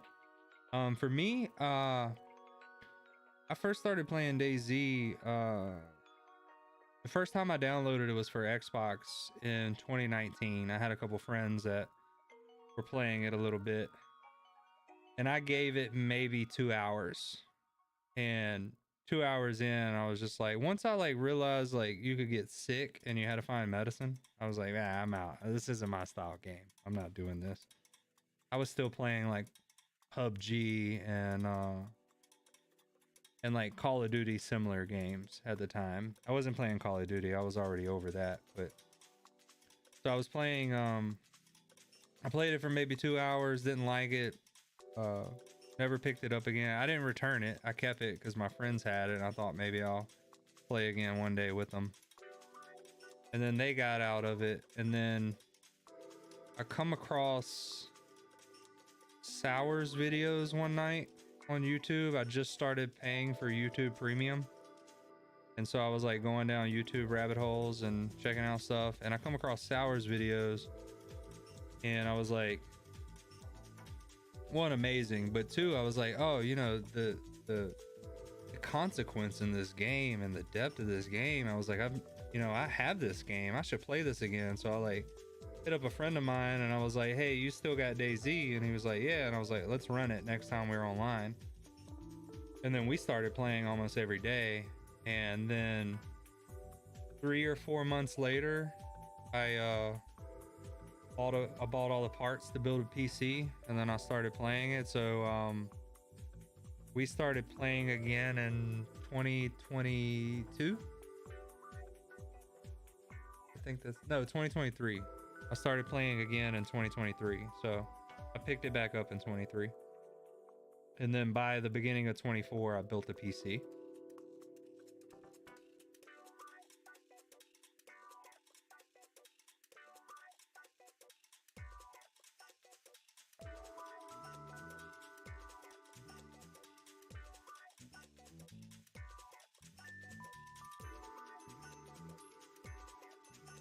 I take it with your interest in it, you play it too?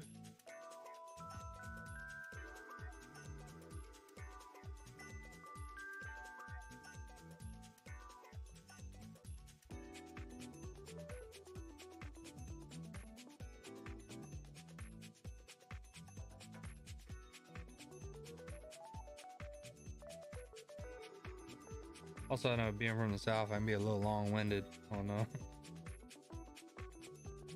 those stories.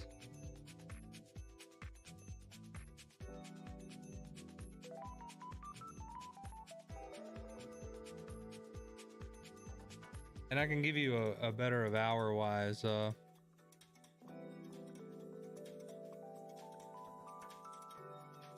Yeah, there's one positive of him.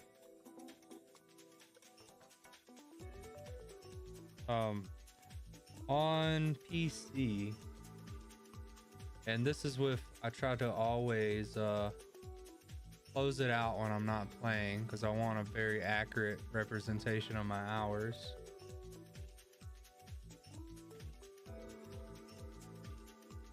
I have 791 hours on regular, 25 hours on experimental, so 8, 15, 16 hours, and plus probably 50 on Xbox.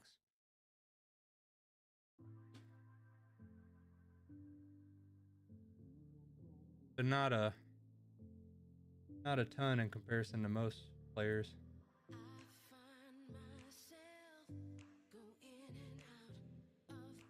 Yeah, and I think for DayZ, like the average DayZ player is like 5 or 6K as far as hours they put into it. That seems to be like where most people's at on it.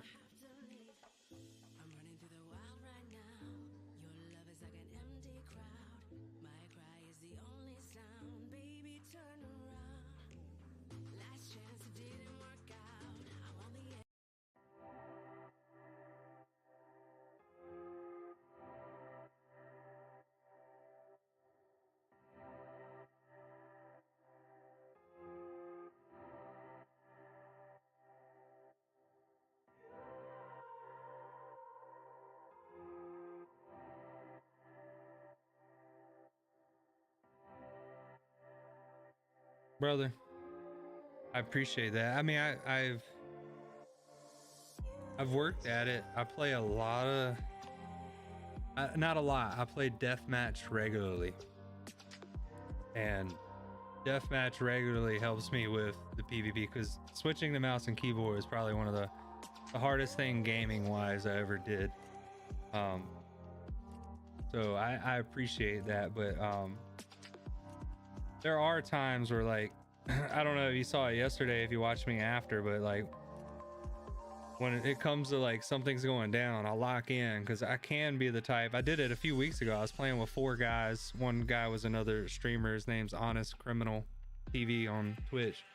I was off stream playing with him, and it was 4 of us, and we were having a great time just shooting this shit on modded Chernarus. And then shit got real quick, and I was like not locked in because I was having such a great time just vibing. And also, like, I feel like that may be a boundary of like 3 of us is okay. I'd prefer duos. Trios is fine, but 4 of us is too much because I end up just like bullshitting, hanging out, and we are like actually playing DayZ right now, and so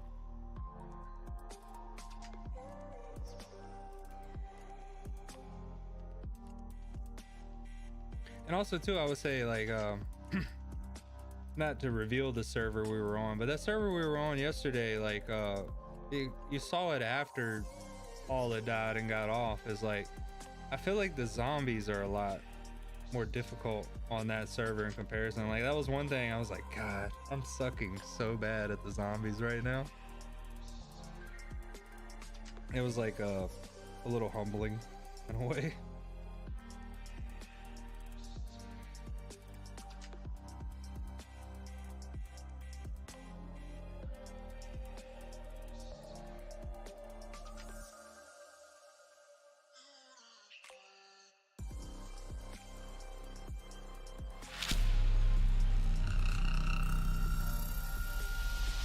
I like that. Focus. Appreciate the follow. I like your name a lot.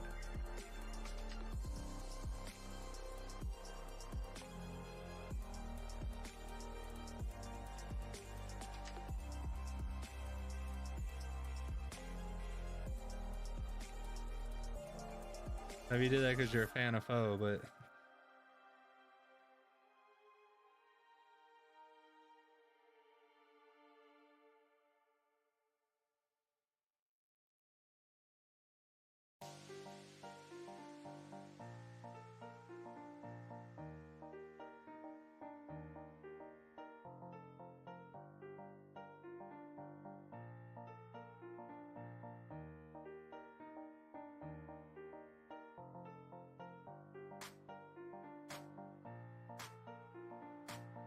yeah, I like a good clap in a song.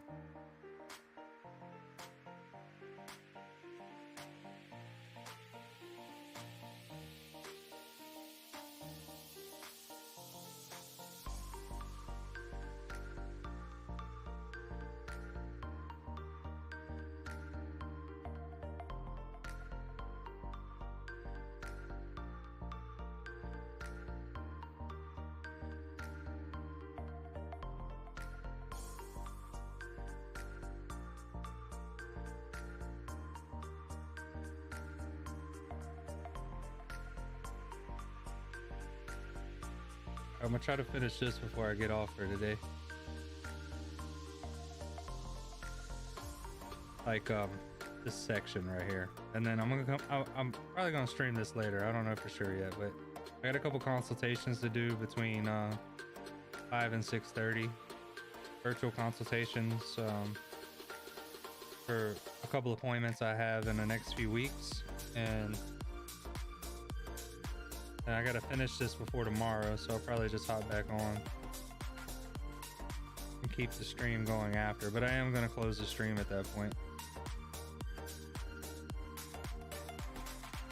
So if you're checking this out and you want to see the progress on it, I might be on later with it too. Thank you. Yeah, like I'm feeling good about it. I was a little uncertain, but like now that I'm getting into it, like I'm feeling really good about it. It's turning out better than I thought. Again, like this is cool and this is the reference, but again, that was AI and it was slightly flawed in some areas, so I feel like what I'm doing to it is working fairly well. I am gonna use the wings from this just on the background. I mean, for the back against the background, I'm just going to use these because these look pretty solid as is, and you kind of see there like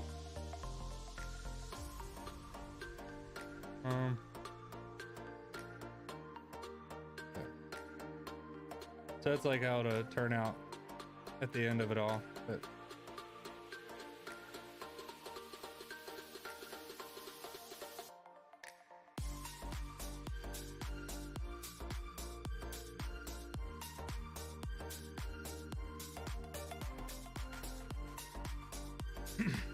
and since there's a muscle memory aspect to doing your drawing, or even if I'm like doing a portrait, and I like trace the portrait by hand to make the stencil, it becomes like a muscle memory for when I'm actually tattooing it.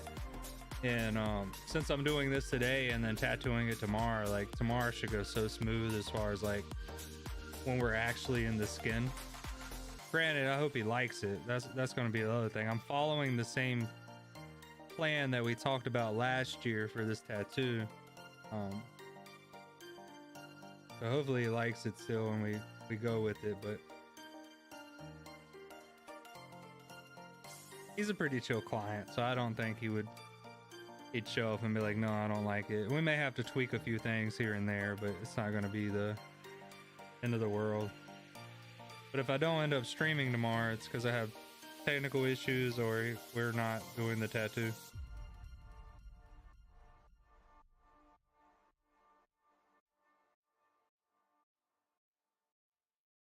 Yeah, it's at 5. I'm about to hop off here, but I will be back on. I'm pretty sure I'll be back on later. I'm feeling like I'm going to be back on later because I need to finish this. So I know that sounds wishy-washy, but yeah. Appreciate you guys checking this out. If you would, if you're on Twitch, just hang out for a minute. I like to be able to like share you guys with other people and raid someone. So if you would hang out, let me raid someone real quick. Probably gonna take you to DayZ.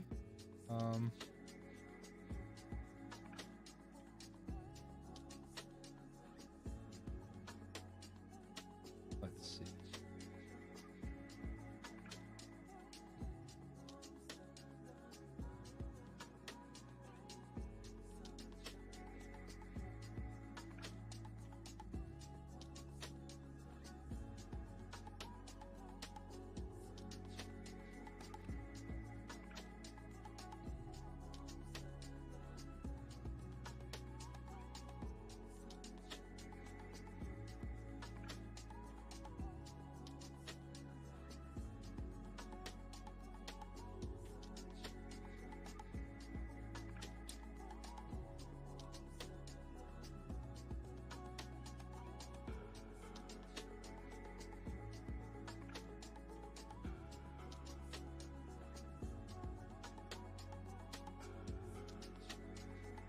Not very good at this one.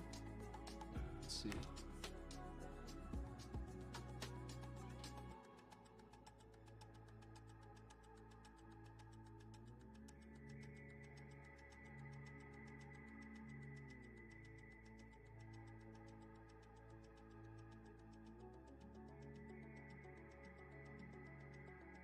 Seeing anyone.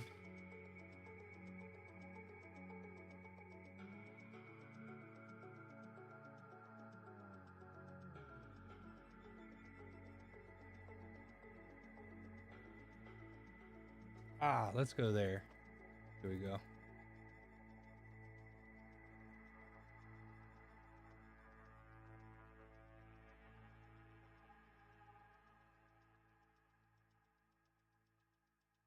Alright, we're actually gonna go Ark.